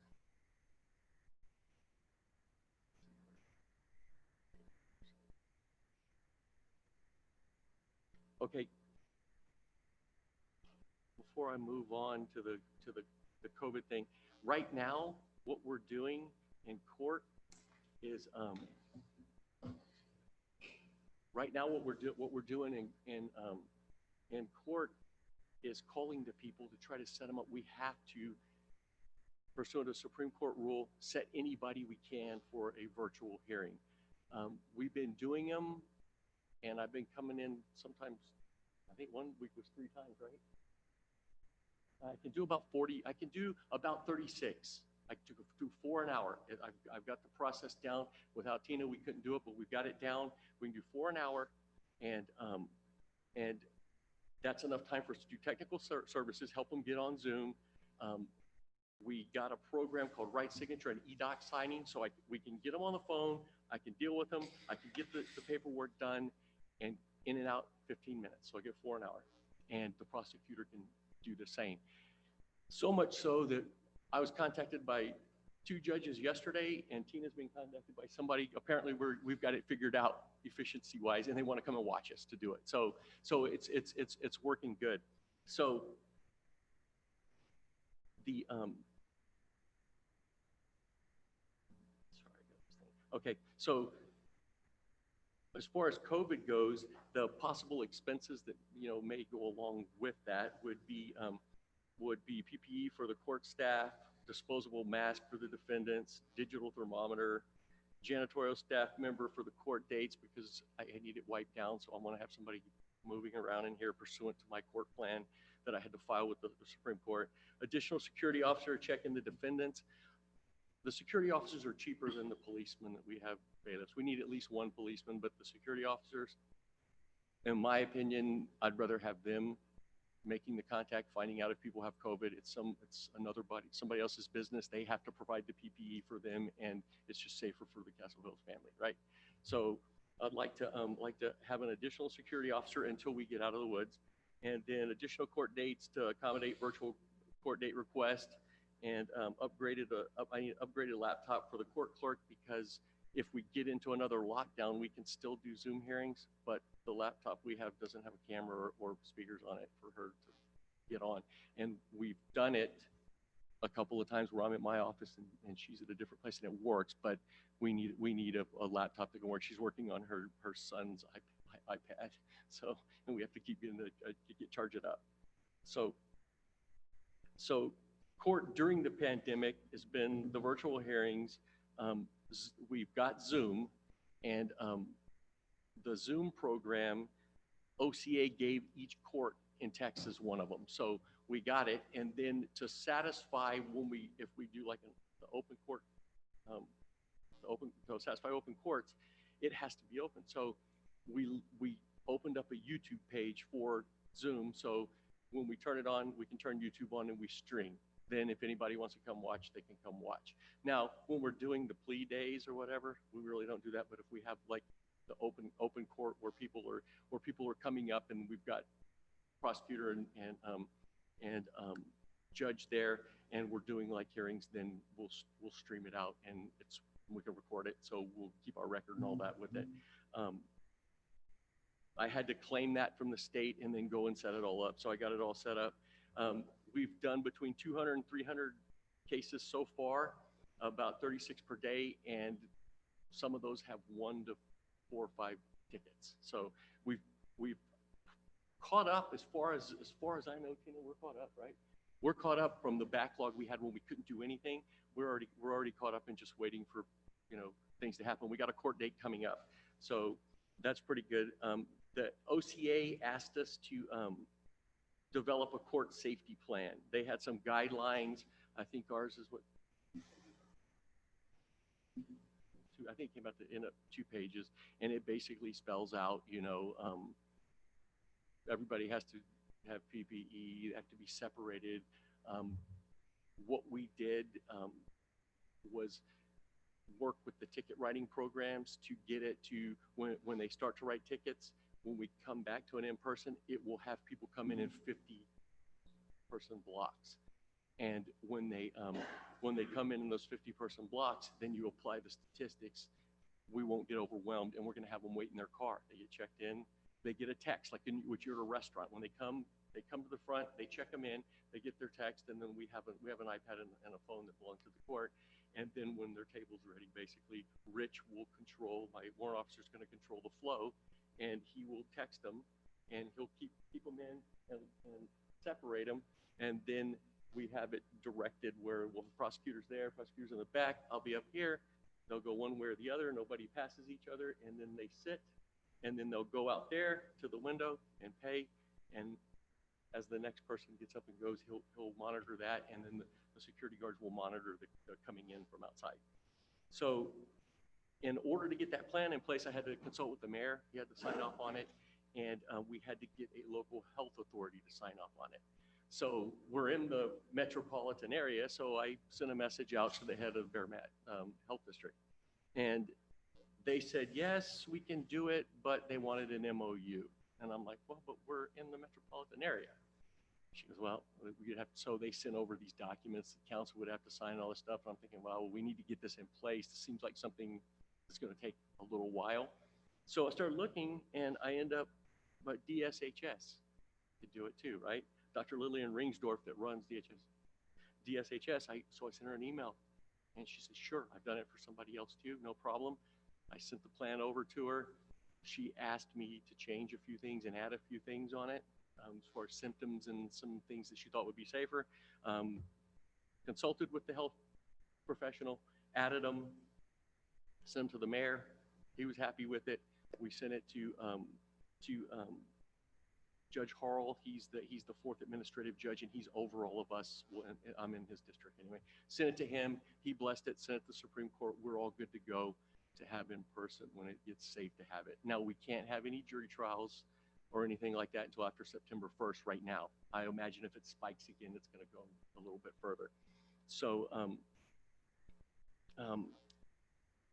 during the pandemic, we were trying to figure out what to do. Y'all have all heard Adobe DocuSign, right? It's expensive. Adobe, whenever you deal with it, it costs a lot of money, right? I use this other one it's a Citrix product. It's called Right Signature, spelled with an R. And we use that one. It's custom $70, and we get 300 documents. So Tina figured out a way to game it. When somebody has to sign 4 documents, we make it 1 PDF, so it looks like 1. So we get 4 out of 1. But that's allowed us to run and do, like I said, and do 300 cases and catch up because we're able to do that. We have a decrease, believe it or not, because we have to call them to set up the hearings. So the FTA percentage right now, and it's just because we're getting on the phone, they're like, they're just, a lot of people just don't want to mess with this. So I think they're just paying, but it's 12%, it's half of what it is normally, or what it has been since I've been here. It's half of it's 12% during the COVID stuff. So that's kind of I guess a nice collateral thing. And I think it's just because of the extra touching of the person by calling them up and trying to schedule the hearing. As you know, we have different funds. All the money that comes into the courts put in a bunch of different buckets. I'll go through a few of them if y'all want some explanation. I should be able to explain it, and if not, I know Tina can explain it. But we have the Child Safety Fund. That's 106001 of the local government code. I guess it just tells you where all the, where the funding comes from. That fund, promotion of child safety, use of the funds collected for use school crossing guard programs, promote child health and safety programs, i.e. child abuse, drug and alcohol abuse prevention. So it's a little, every ticket has all these little pieces that come out of it. In that fund, they're all sequestered in sub-accounts, and then you can use those funds for things like that. Have we ever done it? But it's not a lot, though. It's just it's one of the smaller ones, isn't it? Court Technology Fund. This one's helpful. Municipal Court Technology Fund, 102.0172, Code of Criminal Procedure. It's to finance the technology utilized by the court. What we've used it for in the past is computer systems, network stuff, hardware, software, imaging systems, the electronic kiosk you can use it for. You can use it for electronic ticket writers. You can use it for possibly pull the electronic dialer out of this one or out of the efficiency fund. The e-signature software probably out of this one or the efficiency fund. And there's another another program I've looked at several of them, but one of them is called ZipWhip. You can text from your computer. And like I said, I do a lot of marketing in my other job. And what we've noticed here too, even when I'm up on the bench for the hearing, we can call them and tell them that they're running late. Because I'm being a little lenient on it because not everybody knows how to do it, right? But we'll call them, they won't answer, but we'll text them and they text, right? Well, one of these programs that this ZipWhip, and it's probably like $500-600 for the entire year, it allows you to text from the computer. And I think for the like $600 a year, you get 3 licenses. So the warrant officer, it will help a bunch with him because people just don't want to talk on the phone. You can send a message, or you can send a message and tell them who you are, and then maybe they will pick the phone up and call you. And you're doing it from the computer. And at the end of the day, you can print that out, put it in the jacket if you wanted to, like say you made some sort of an arrangement with them or whatever. It just kind of keeps track of all that. So that's one of the other little things that I would like to see us move to at some point in time, just to help clear cases. Court Security Fund. This is another one, Government Code 102.017. It's to finance the security measures utilized by the court. Uses of the funds collected are metal detectors. You can use it to pay the bailiffs and security personnel. You can use it for electronic surveillance equipment. You can use it to purchase or repair the bulletproof glass, and I think we have bulletproof panels behind here. I think that's what they used it for behind the dice, bulletproofing. Continuing education of security issues by security personnel. You can use it for the warrant officer and related equipment. You can use it for signage, identification card systems, basically entry systems, badge systems, and video and teleconferencing systems as well. Efficiency fee fund. The efficiency fee it's generated from the time payment fee. Time payment fee means somebody comes in and they're not under any kind of an agreement. They just want to pay. They just need time. They want to make a payment plan. If they make a payment plan, if it's under 30 days, there's no additional cost. If it's over 30 days, the time payment plan comes in place here. Prior to January 2020, the city would retain 10% of the time payment plan, and it was $25. So we got, what, $2.50. After January 1, 2020, any violations after that, the ones it didn't retroactively, we still have to go the old way on the old ones. But after January 1, 2020, they reduced the time payment fee to $15, but the city gets to keep 100% of it now. So every payment plan that goes into place, now the city gets, if it goes over 30 days, the city gets $15 rather than $2.50. So that was an actual change. It was favorable for smaller, for municipal courts and cities, because there's a lot of changes that happen that make it a little bit more difficult for them to operate like they used to. Under this fee, you can purchase products for court efficiency. for instance, e-software program or e-signature pads, the possibly the dialer program, anything that would make it more efficient. Since it was $2.50, the fund it doesn't grow that big, or it didn't. Maybe with the $15 a payment plan, maybe it will, but it's always been one of the smaller ones. I guess I'll get to my wish list here. I decided to put a little lawyer language in here to include but not limited to.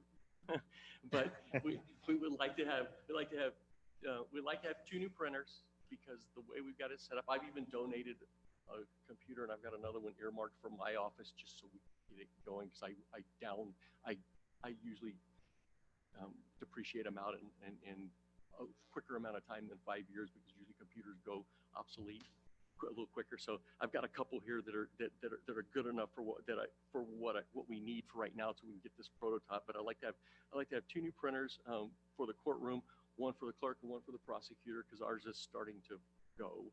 And that right signature program, the e-sign program, that thing, I don't know that you could operate without that after you use it, can you? I mean, it's awesome. It helps us get so much done. And if people call in, we've got a standing order that they can offer a 90-day deferred. And I've worked it out with the prosecutor. I worked 90-day deferred for the full amount that was set and the other. Well, if people call in for that, now they don't have to make them come in. Even when we're back to normal, she can just send the paperwork, get it signed, and we're moving down the road. Next thing you know, the people are just paying online or doing whatever for their plan.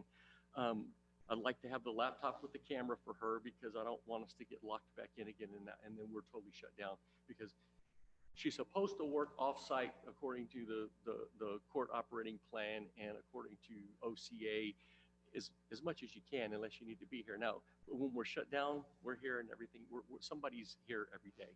But it'd be nice if we get shut down that we can still have court dates via Zoom, because she's got the supplies and she shouldn't have to use her son's iPad, because I don't know what he thinks about that.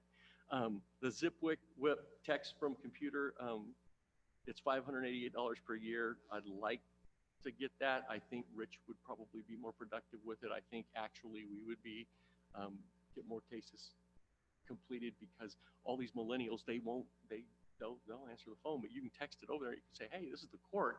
And that's what we do up there. Say, hey, you missed your meeting. We call them, they don't answer. You missed your hearing. This is the judge, or this is the clerk. And then it rings, or they log on real quick. So it really does work. We have one policeman bailiff in here every time. And then we have my warrant officer, and then we have the security guards checking everybody in. Kind of like when you go to Bear County Courthouse, the guys in the blue, the security guards check everything in. And Rich doesn't get paid for coming in. It's part of his warrant officer duties. But the other bailiff that usually sits up there with me and kind of watches here, right now, I'd like to be able to increase the pay to $45. The going rate in Bear County for off-duty policeman to work is $45. It's going to be hard for me to get somebody to come in and work for less than, because it's 30 right now, and one of our ex-officers is coming in, Donald, and he's working, but if he's not there, it had gotten a little harder for me to find somebody, because everybody else is paying 45. So Is that per hour? that's for hour, isn't it, Tina? Yeah, it's for hour, yes. And it's usually 3 or 4 hours for the they're here, but it's straight pay. It's not, they're not, I mean, they got to pay it's 1099 pay, so they got to pay all their taxes and stuff out of it. And then we don't have to do that, but it just will make it easier for me if I need the officer, because when everybody else is paying 45, it just makes it hard for us. And then our training budget, so I can have them finish their level 3s, and I have 2 great backup judges, and you know, they come over and they work, and when we go to these, the city's never paid us for our time going to the trainings, and I'm not asking that they do that, but I would like to be able to pay for the training though, right? It's not that expensive. It's a couple $100 to $300 each. There's 3 of us, and then I'd like for them to keep up with their stuff and then be able to have their level 3. And so if I could get a $1,000 increase on the training budget, I would love to do that, because the judges, you guys let me pick my own judges, I don't know, 2017 or something like that, because the ones that somebody had picked them before and they would never show up. They wanted the title, but I'd have to, in the middle of the night, if I was out of town, my daughter played volleyball, and I said, hey, can you go magistrate? None of them would go, or I would have to stick around until I had coverage, or come over every single time. And or when I wanted coverage on the bench, they wouldn't do it. So I had to rearrange my schedule. I'm like, guys, if you're not going to work, then let me get somebody. And I'm rarely like 2 times, right? A year, maybe 3 times that I'm not here, but I need somebody. And during the COVID thing, Matt and Richard have both helped me out too, catching up. So I'd like to at least be able to say, hey, we got the train for you. So I need just a little bit more money in the budget for that. But other than that, that's it. And if you guys have any questions, I'm sorry.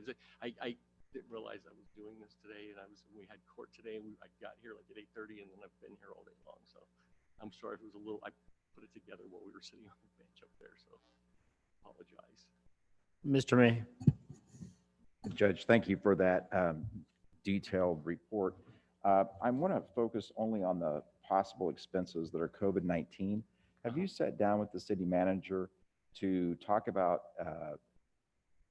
specifics of that kind of request? Because I'll just tell you from my point of view, courts are vectors of disease, in this case, virus. And protecting our judiciary and the judiciary personnel is very important. And if, in fact, we have a per capita reimbursement from our county-wide program, it seems to me that every single one of these could be backed out of our regular budget and be compensated through that reimbursement. That's exactly what it is. That's what we had talked about it. I was trying to list out everything that I could think of that he would be able to do that for you. You're right. That all should be able to. That's what I meant. I wasn't like asking for this. I was just listing what I thought you guys would be able to get money back for, because we have to have all of that stuff, and we have most of it. But I just wanted to make sure you guys knew that we didn't miss anything. So Well, Judge, I think we would need to expedite that, because when the courts do open, and even before, we need to make sure your personnel are protected. So I will take personal responsibility just to make sure that we have something for the whole council to consider. But I want to also link in the wish list. If any of the wish list is also connected to those COVID-19 necessities, let's get that interwoven into the proposal. that's it. That would be all of the e-signature stuff and the tech stuff, anything that lets us operate without touching people. I think it's legit. I think we could put that in there. Exactly. Thank you. Thank you very much, Councilman. Thank you, Mr. May. Appreciate the support. Mr. Isbrand. First, I'll say, Judge, if you put this together while you were doing everything else, you do a mighty fine job of putting Well, presentations together. I have a pretty good assistant over here. I actually have just one simple question. I'm curious, the number of individuals who come before you who actually request to use a time payment plan. A lot, especially now. Yeah, you'll find it's weird. I say that a lot. It depends on what time of the year and what time of the month it is, right? So the court date that's in the first week of the month, everybody's paying rent. A lot of people ask for a payment plan, or they'll do a deferred. And if they do a deferred to keep it off their record, it's usually 30, 60, 90 days. Don't get any tickets, and then the payment plan will be tied to that. And there's no extra payment fees on that. But people ask for time a ton, and now that the COVID thing's going on, a lot of people are asking for time. But in April, well, let's say March and April of every year, a lot of people pay because they're getting the income tax back, and they want to clear their driver's license so they can get it back. So they'll come in and they'll pay. We had one docket. Was it like 2-3 times ago, Tina, where we had a bunch of people pay, online, and then today there were a few people that paid or paid something, but it's again towards the end of the month, and they're got rent coming up. So, but people do, they ask. The other thing that it's all about how you talk to people and how you work it, but there is a big press and the new statutes where they decriminalize some stuff, and we don't go out and say, hey, you know, do you want a payment plan, or do you want to do community service? Which community service to me is dangerous right now. I'm not going to order that because somebody dies or gets sick. I'd feel horrible. But there's a push that you can literally, people can ask to do community service at their house basically now. It's about that loose, isn't it? Or at their own job or whatever. So if you talk to people and give them options, the only thing is when they do that, it goes on their driving record. So that's the one thing that you have, you know, going for you. Well, they'll take care of it some other way. But you'll find though the majority of the people they want time. When you're asked about residents, I mean, I try to look at, you know, when I'm up there, I look at who the person is. I usually turn over, look at the picture, make sure it's the person, and then I'll look where they violated. It's got to be for resident wise. Because they know like this, they know the speed limits here. Because most people, they don't know, they're just flying through here and they end up getting pulled over because they're not from the area. It's got to be under 2% of people, I would say. If we get one or so a month, especially for moving violations, there may be some ordinance or something else, but for moving violations, we don't see too many at all.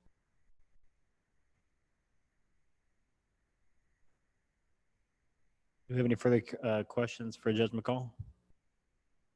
Judge, thank you. Thank you. Thank you, guys. I appreciate everything.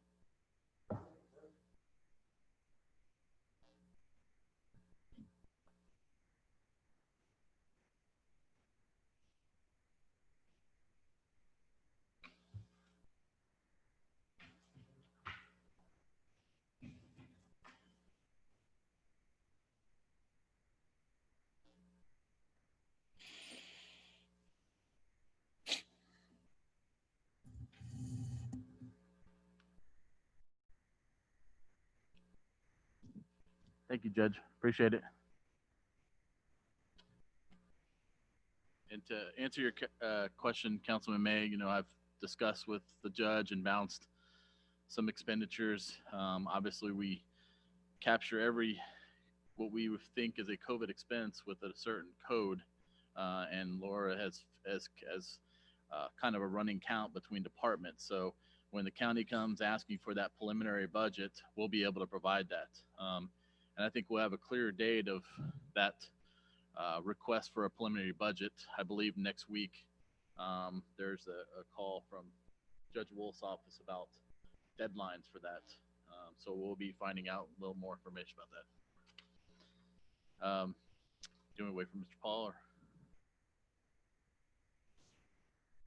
You can probably go. All right.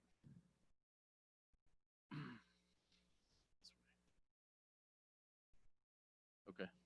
I'll try to go quick for ours. Obviously, not to say we saved the best for last, but I wanted to make sure you heard from all of our departments and understand what everyone does, what all our departments do, and the services they provide. Because at the end of the day, administration is kind of boring, but you know, we'll try to be exciting about this one. You know, in administration here, we have 7 staff members total. Myself and assistant to the city manager, city secretary, co-compliance officer, permit clerk, finance director, and then finance clerk. I put passport in there because Miss Davis is kind of essentially the main point of contact for our passport office, along with Miss Ulmer for processing those passports. And you know, we're shooting and targeting a date of August 3rd to start doing those by appointments again. So want to make sure we have everything in place. Excuse me. And I'd like to obviously acknowledge Mr. Zamrone as my assistant to the city manager. He was obviously very instrumental in helping me put this together. And then over his time being in this position has helped me kind of looked at things on how we can improve service delivery and customer service. And that's kind of what we'll get into the future years where we project out on how to streamline and improve certain service deliveries related to permits and other aspects of the administration office. I just wanted to highlight some of the areas. The Permit Development Services Office, obviously one of the main things is issuing permits, licenses, solicitor permits. A big part of that is following up with our building inspector and scheduling to make sure those things are done. If someone fails an inspection, re-inspection, those are sort of the paramount things in that office as far as a permit clerk tracks, and working with our building inspector to make sure, from a health and safety standard, that everything has been approved and moved forward with permits in that office. Other things, our permit clerk, Ms. Ulmer, is involved in is annual food, alcohol license renewals, generating the weekend reports, letting dispatch know, department heads, supervisors, special events, parking, all that, garage sales. So they're all aware that they have that information going into the weekend and next. I've listed here our city secretary. City secretary plays a vital role.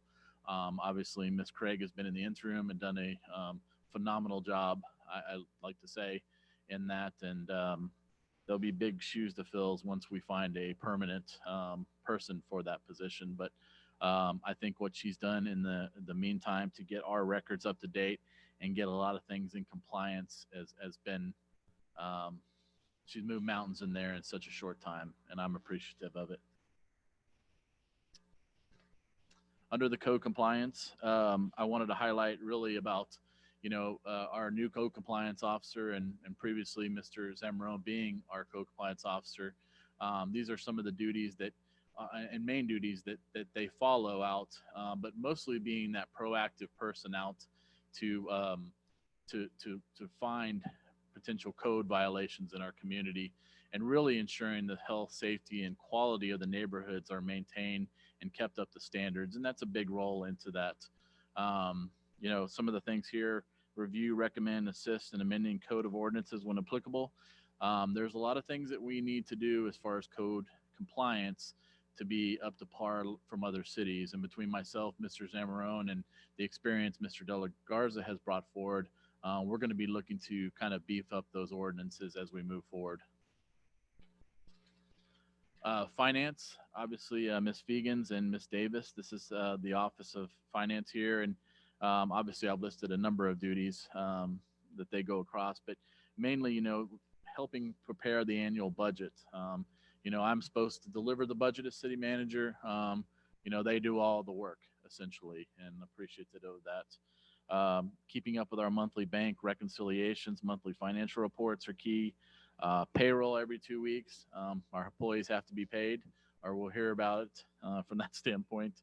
And then processing new hires and exiting employees. And, most cities have a human resources department that facilitates this. And, this is kind of a function essentially right now in the size of our city and our finance office to do this intake and outtake process of hiring and exiting employees. And also assistance with the employee benefit packages when a new hire does come aboard.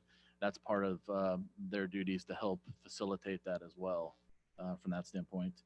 And I kind of noted here passport services. Again, we're trying to get that back open and target that. We've received a number of calls about when we're going to open that back up. And I think that, pre-COVID, it would have been a huge service to provide, especially that we're the only ones doing this in this general area for a suburban city. So, I go to meetings with, we used to with other city managers, and I wouldn't really tell them about our passport services to a certain extent, because we kind of have a little niche right now in this community. Not to say that I wouldn't share the wealth or assist, but right now that's a good thing that could only help us continue from a revenue standpoint. And I think ultimately that could be a self-funded position down the road. Next one. Ryan, can I ask Yep. you a question before you? Yes, sir. And this is just a little niche thing there, but I'm curious, what does it mean prepare and distribute payroll? So all payroll is done in-house, Yes. and are most employees hourly or are they salaried? Most are hourly. There's only a Most are small, hourly, okay. very small window of salary, myself and the department heads. I'm trying to think, just handful.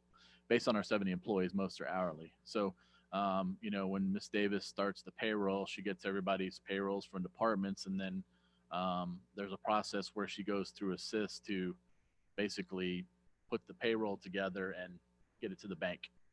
So there's a number of steps involved to making that happen. And of course, deadlines by, you know, payroll has to be in by early Monday morning. She does what I call magic to make sure we're paid by Wednesday afternoon. So hope that helps. Paid on Friday. Yes. Yes. And again, we'll hear about it if they're not paid on Friday. So all city employees. Yes. Unless some way you get it on Thursday, which I understand some people do get on Thursday. So not in my bank, but I'll continue. This slide here, we really wanted to hone in on this one. And, you know, Mr. Zamorano and I really talked about this, about the service cycle, you know, and again, I know I've stressed customer service, and customer service is paramount to me. And that's the culture we want to have here at the city, not only in admin, but across the board. But as I list here, you know, those are our customers down these bullets here. We got residents, business owners, city council, boards, commission, residential, commercial infrastructure, third party, outside agencies, internal departments, you know, police, fire, public works.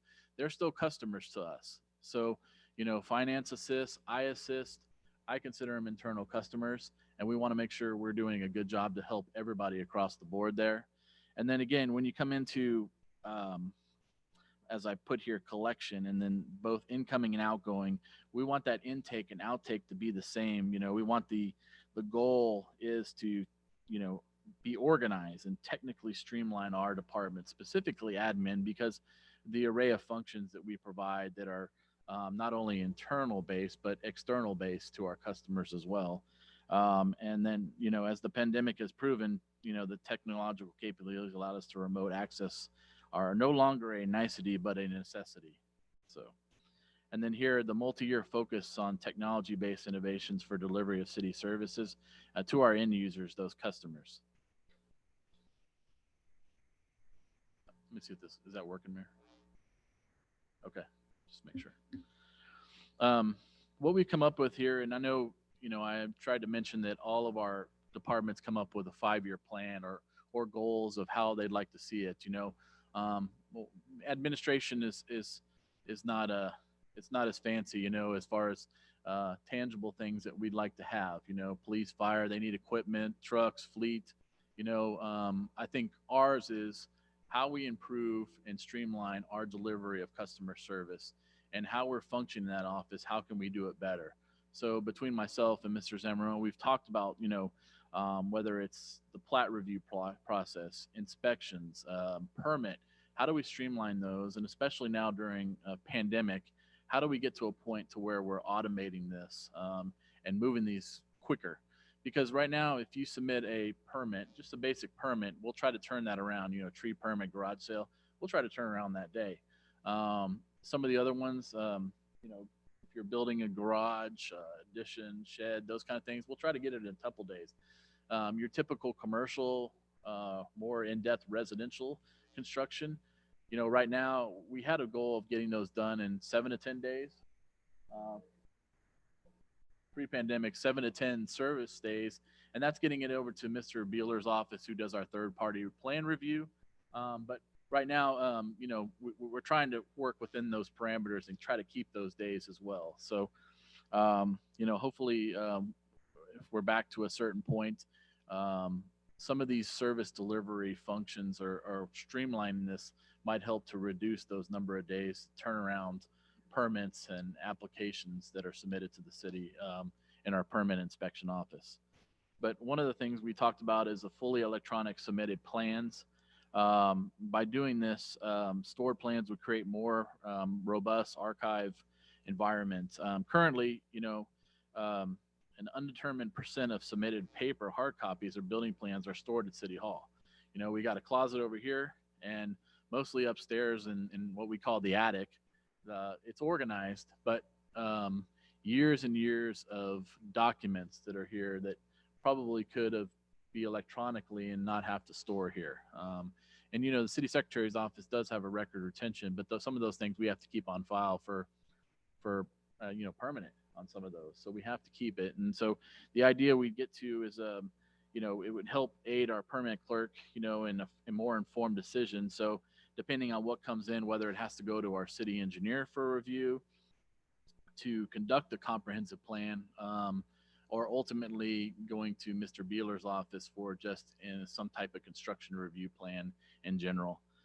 Quicker submission, you know, to the appropriate engineering firms helps that collaboration with the applicant. Again, can result in a faster project initiation, better, more efficient customer service. You know, collaboration and communication of status as proposed, or even building projects as plans go through the review correction process. Again, eliminate the need to store large, bulk, cumbersome plans and create a touch-free environment.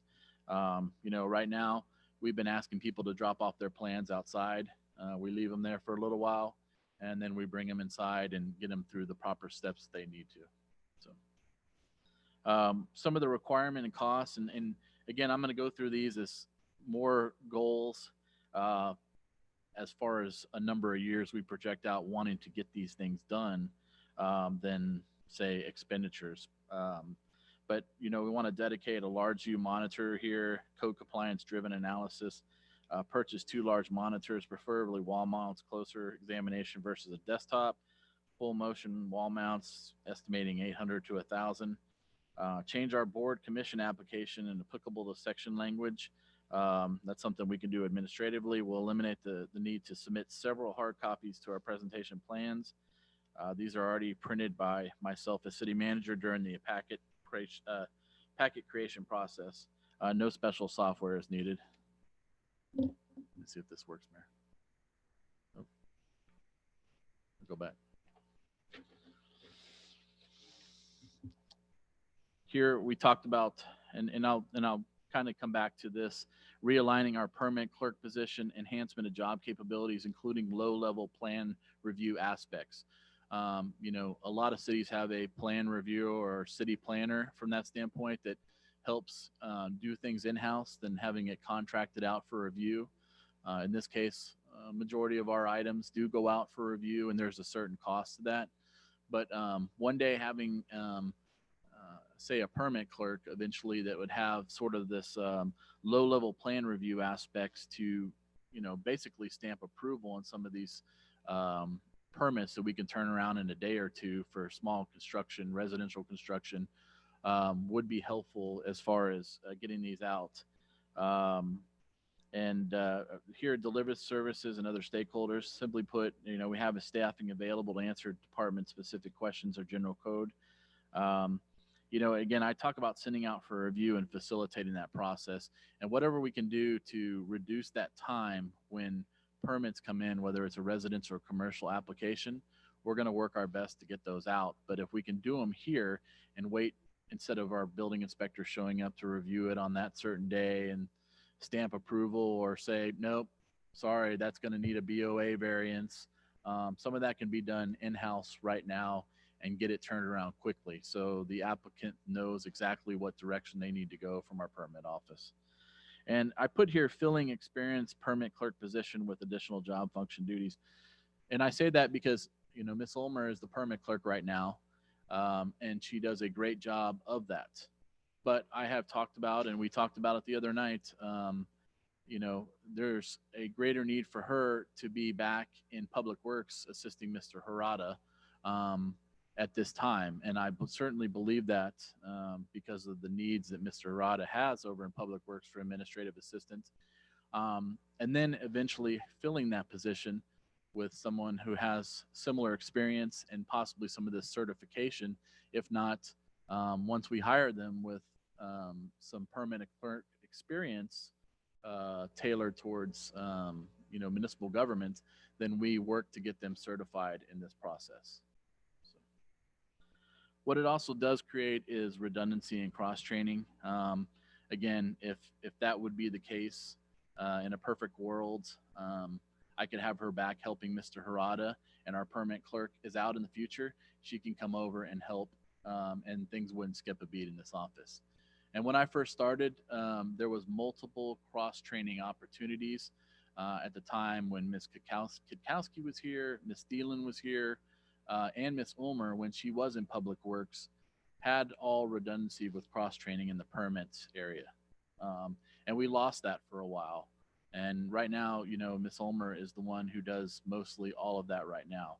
I do have a goal in talking with Mr. Zamarone that possibly there's some aspects that he can pick up, and our new code officer to pick up some of the permitting office. And maybe some of those permitting offices like tree, garage sales, some of those ones we can turn around quickly without any necessary review could be done out of our public works office as well, with her over there assisting Mr. Harada at some point. Any questions? Okay. Thank you, Mayor. Here, again, due to the pandemic, and we realized that when we had to shut things down to the public, it was almost at a point to, yeah, we can have people submit an application online, but how do we get that payment quickly? How do we turn that around? And one of the things we learned, and what other cities are doing, is going towards a permit automation and pay online module. Obviously, this is an instant submission of applications for permits, instant revenue capture. Certain permits would be completely self-service: tree trimming, garage sales, annual, biannual food or liquor license. Other permits would be instantaneously submitted and subjected to intake quality control prior to revenue. Obviously, moving towards a further automation, especially in the case of our current public health emergency, would be key. And I say that with the standpoint that if we are again in a lockdown situation where I have to send employees home remotely, for the most part, again, when they did that, things did not skip a beat here. But there was a certain point where, for instance, I'll just give you an idea that Mrs. Ulmer would take applications for the most part and try to do payment over the phone. But when they couldn't, they would mail in a payment or possibly meet her at the office whenever she did decide to come in during those few months. Now, as again, it did not skip a beat, and I think it worked effectively. But getting to this sort of automation may help move things faster and be seamless, where any resident can come up here, any resident can get online, do the application, and take care of themselves and not even have to come to City Hall. So,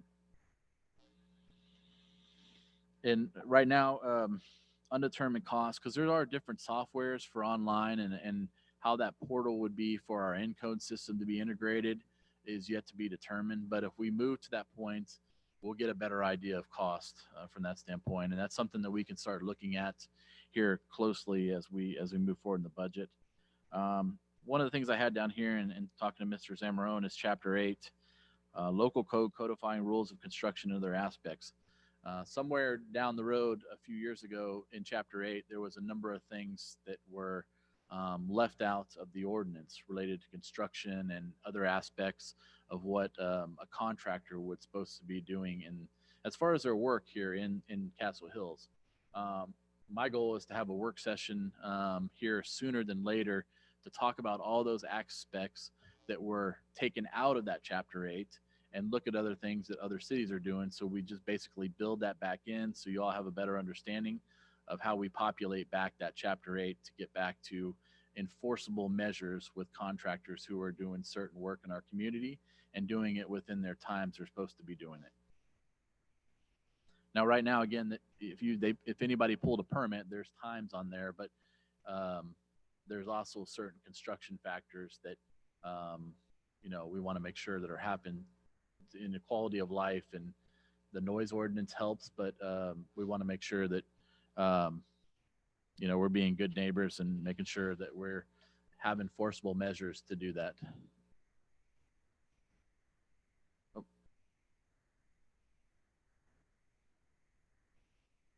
I think on the next one, Mayor.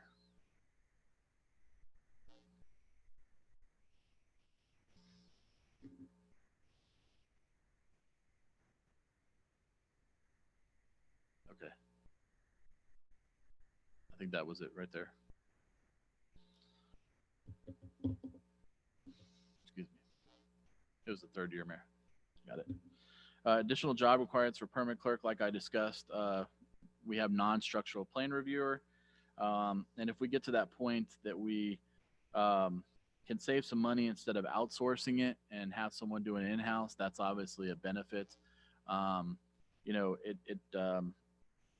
it's certification process, the cost of the city. And again, I think from that standpoint, having someone do it in-house to a certain level would be more effective down the road, and ensuring we get our permits out faster. Employee obviously to be compensated with incentive pay based on the skill set and experience they have coming in. And if they already certified in this area, that's a bonus to us.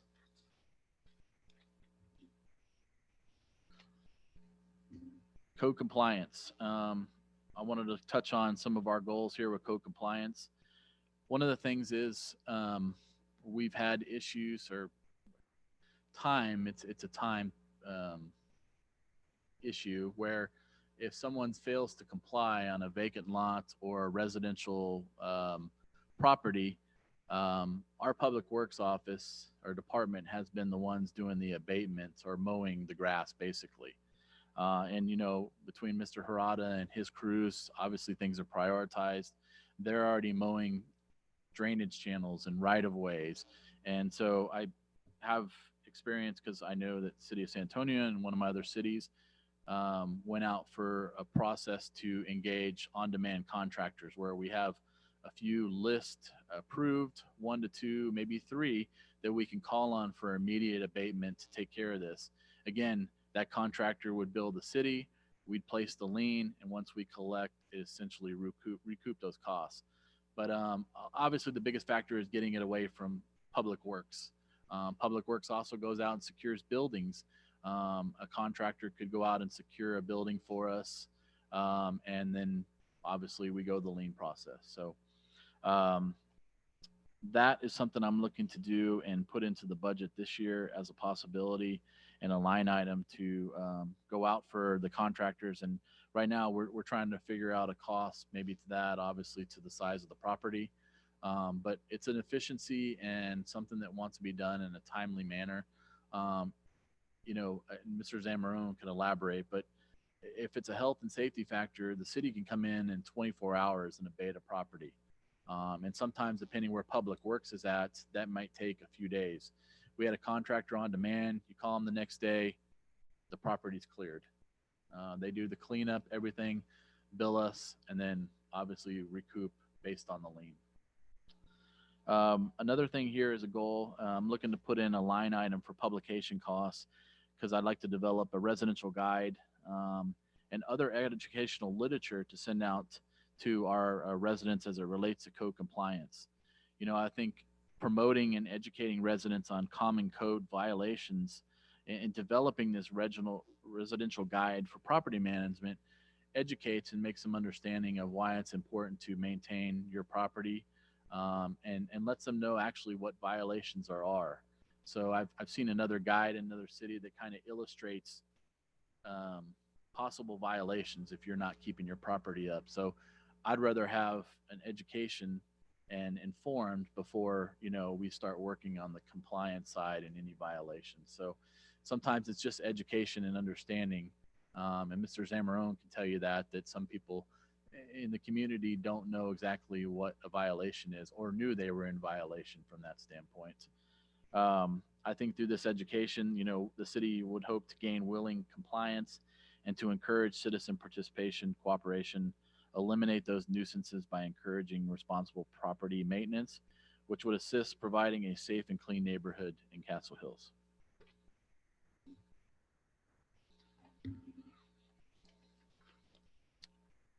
One of the things I'd like to look at acquiring is a new code compliance vehicle. As you can see here, the current one is a 2008 Chevy Blazer, 137,000 miles. I don't know if you all seen it. It's holding itself together barely. It's black, tart tinted windows, no illustration that they're with the city of Castle Hills or anything regarding code enforcement. Here we have the cost of acquiring a vehicle, primary source, used fleet. If there's other agencies, I know that Saws or Sarah, CPS sometimes usually sells vehicles. And if we have a chance to acquire one of those more that's truck oriented, because, a code officer's driving down alleys and, finding himself a little off road from time to time, a little more rugged vehicle probably would help from that standpoint. Obviously, a newer vehicle requires less repairs, gas efficiency, those kind of things. I can tell you that Mr. Zamarone has taken that to the shop probably countless times for repairs and maintenance of the current vehicle. And I put it in second year, and he had it in first year. But if I can do whatever I can, if something comes available for us to acquire, I'll definitely bring it in front of council first and foremost to see if we can do that if it's not in the adopted budget next year. I promise, Louis.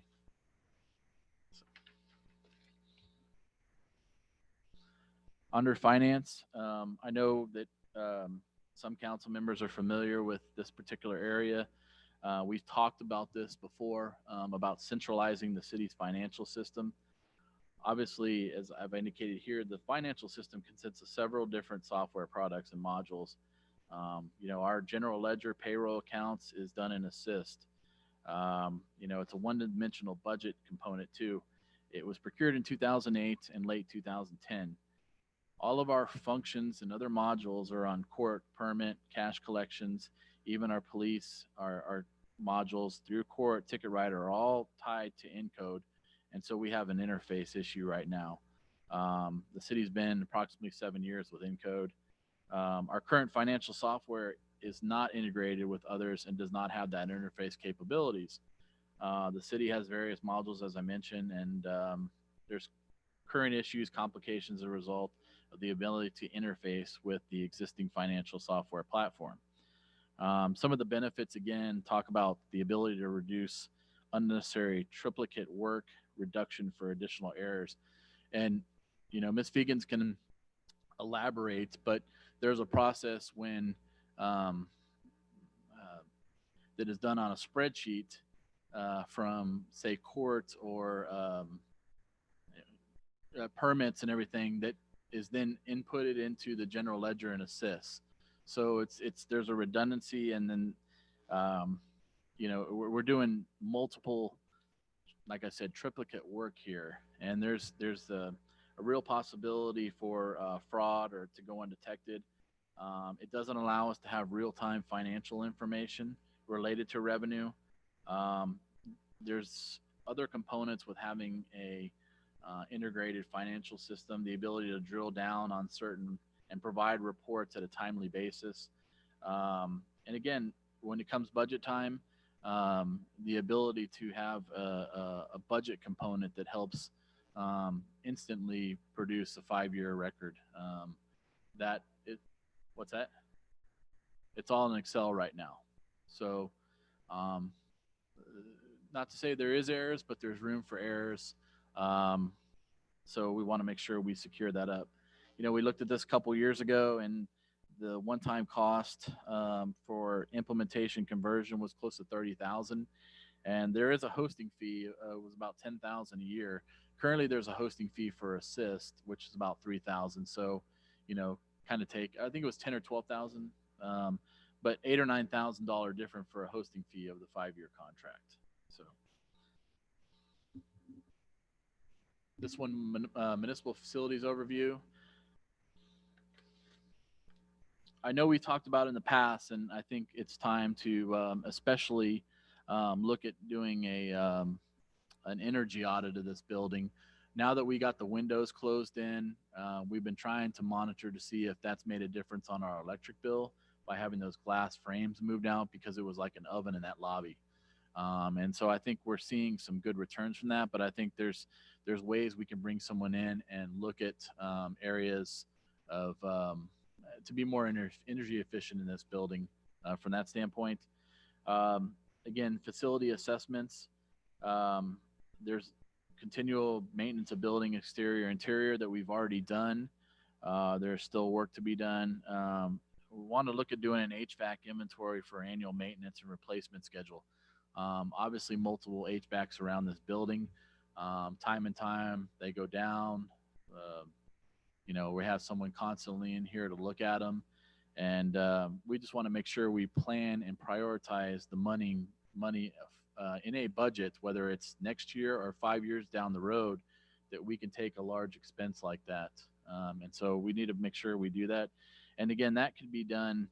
And as I put here, develop a long-term plan, like a CIP for facilities. I know Councilman Joyce has talked about that, utilization of City Hall and how this place functions for us, whether it's administration or police that are currently housed in this building.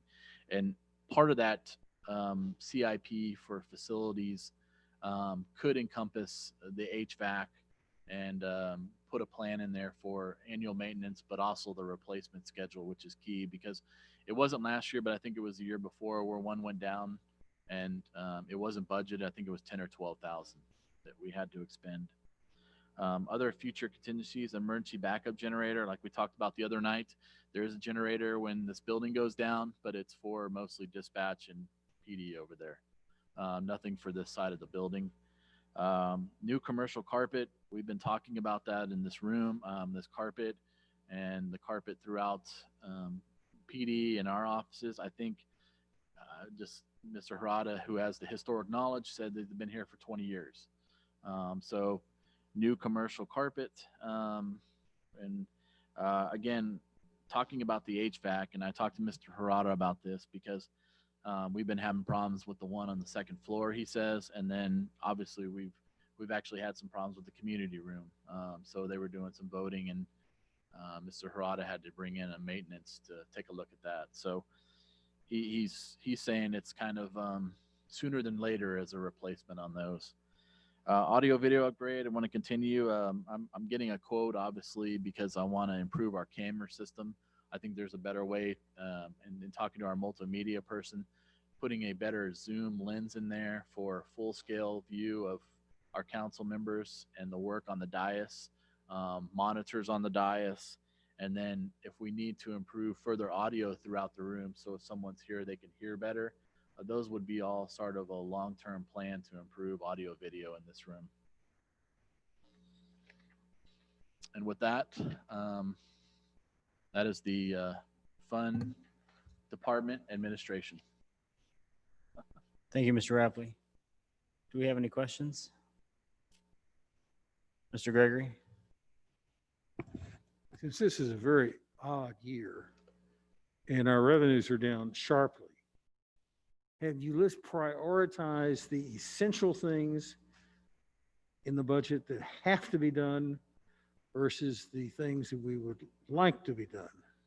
Well, again, as I said the other night, Councilman, I wanted everybody to come in and say, here's what I need and would like to have, and here's the time when I need them. And knowing that there might be a revenue issue. But I wanted to make sure that council had transparency and full scale of what the departments need moving forward. Whether we can get that this year, maybe not. But I want to make sure we do prioritize those things. And again, we start talking about the purchase of an HVAC, I want to make sure we know when that's coming. And we expect a balanced budget this year. That is always the goal. We have to have a balanced budget. Okay, thank you.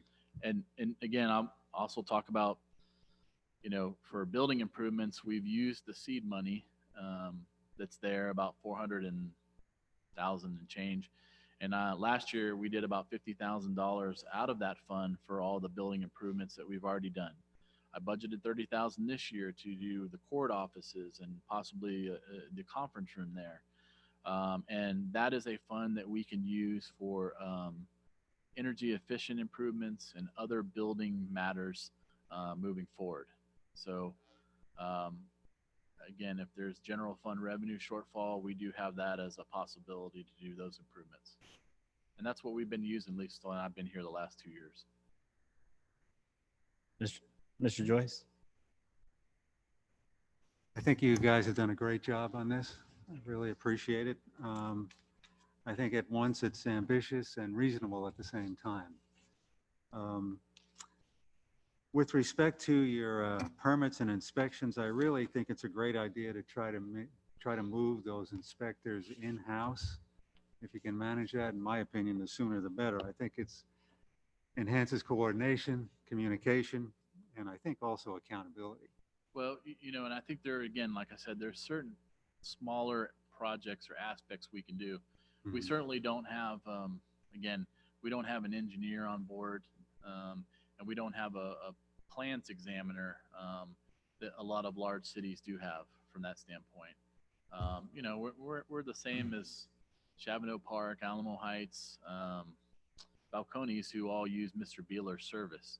Mhm. Because we're not large enough to have a staff that can do large construction plan review in-house. Mhm. But if there's certain aspects we can sort of shorten or do here to bring down that time, we're certainly going to look at that. Yeah, well, to whatever degree you think that's reasonable, I would support that. I appreciate it.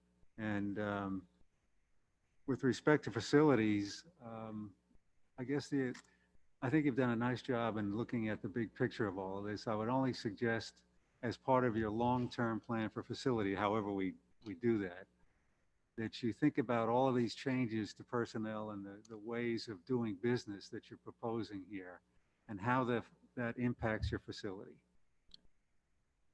Well, and again, my first thought, I was only here 5 or 6 months. When we put the first budget together, I had actually programmed in 20,000 to get a consultant to do a facility study to figure out long-term if we are putting enough money in here, or is it better to go and build a new city hall down the road? That obviously wasn't approved at the council at that time, but I think it's always something we can come back and need to look at to figure out if we're staying in this building long-term and not essentially wasting our dollars. But again, I think that was my mindset moving and coming in and wanting to do that. Good, thank you. And I know that we just real quick just touched on, and I know I mentioned this in my city manager report, that obviously Mr. Joyce and the mayor, we talked with possibly a firm to assist us to look at this building long-term. And, again, the idea of their service would be, I would say, first class, awesome to have, but we don't have the funds programmed into that.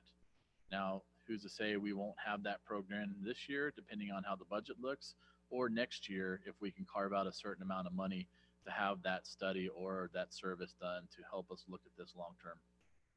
I would say that, in my opinion, that needs to be a priority, especially based on the facility pictures and information that Chief Ludwig gave us the other day with respect to air conditioning problems and water infiltration problems in the fire department. Well, more now than ever, it's again why, you look at the court office back there, why we budgeted, to have it dedicated. And at the time, that was more customer service than anything else, because when you walk in the door, you go right to customer service. Majority of people who, I find out here in my time here, Louis can attest that people come through the front door and cut through the chambers to go to pay a ticket in municipal court when they could have gone in the lobby. Now, we have 2 people in there and we have 2 people in that office, and it becomes a different role because of the pandemic and, ensuring public safety health to our employees. So it's taken a different role, and why the need needs to happen to sort of separate employees to a certain distance. Mr. Isbrand? Thank you. I actually wanted to follow up on what Mr. Joyce had started and what you were talking about with the notion of a consultant to come in and look at some of this. And I guess my question would be, in some of the documents we've looked at so far, we've seen 1, 3, 5-year plans. And other pieces of it, I'm not sure I'm seeing the same thing. But I heard you say that right after you got here, you thought this was something that needs to be done. So Well, I guess the rhetorical question I would ask is, then why isn't it in where did it go that it's just fallen off the map here? Because I think these are the kinds of things that we shouldn't ask for once and then we never hear about it again if we didn't get it. Sure. But when I look at all of the things that we're proposing or you're suggesting in terms of improvements in City Hall this coming year, My first thought is, number one, I wonder how much money we have already put into this building, and I would love to see over the last 5 years what that investment has been like and what kind of return we're getting from it in terms of the cash that we're continuing to have to put into it. That was a very long-winded way of asking that initial question of, Sure. so what happens to things like that idea of a consultant and people to help us look at a bigger picture when we're going through this budget process? Well, and I could tell you just again in experience, and my first thought was when I got here was, okay, that the functionality for this building doesn't work, and there's a lot of issues because of the age of the building and those kind of things. And you know, my in discussions with certain funds we had, and then you know, going back to Councilman Gregory talking about, you know, my discussions with the police chief about the seizure fund and how if we realized that we needed a new building, that some of that money is there to start looking at design and engineering and possibly construction right off the bat. And again, I think as a whole, I work from what council prioritized, and you know, my last couple of years, all I've heard is streets and drainage. And so my focus has been streets and drainage. And I think I've told this to council members that says, you know, what would the residents of Castle Hills feel as far as priorities as well? And, you know, would they support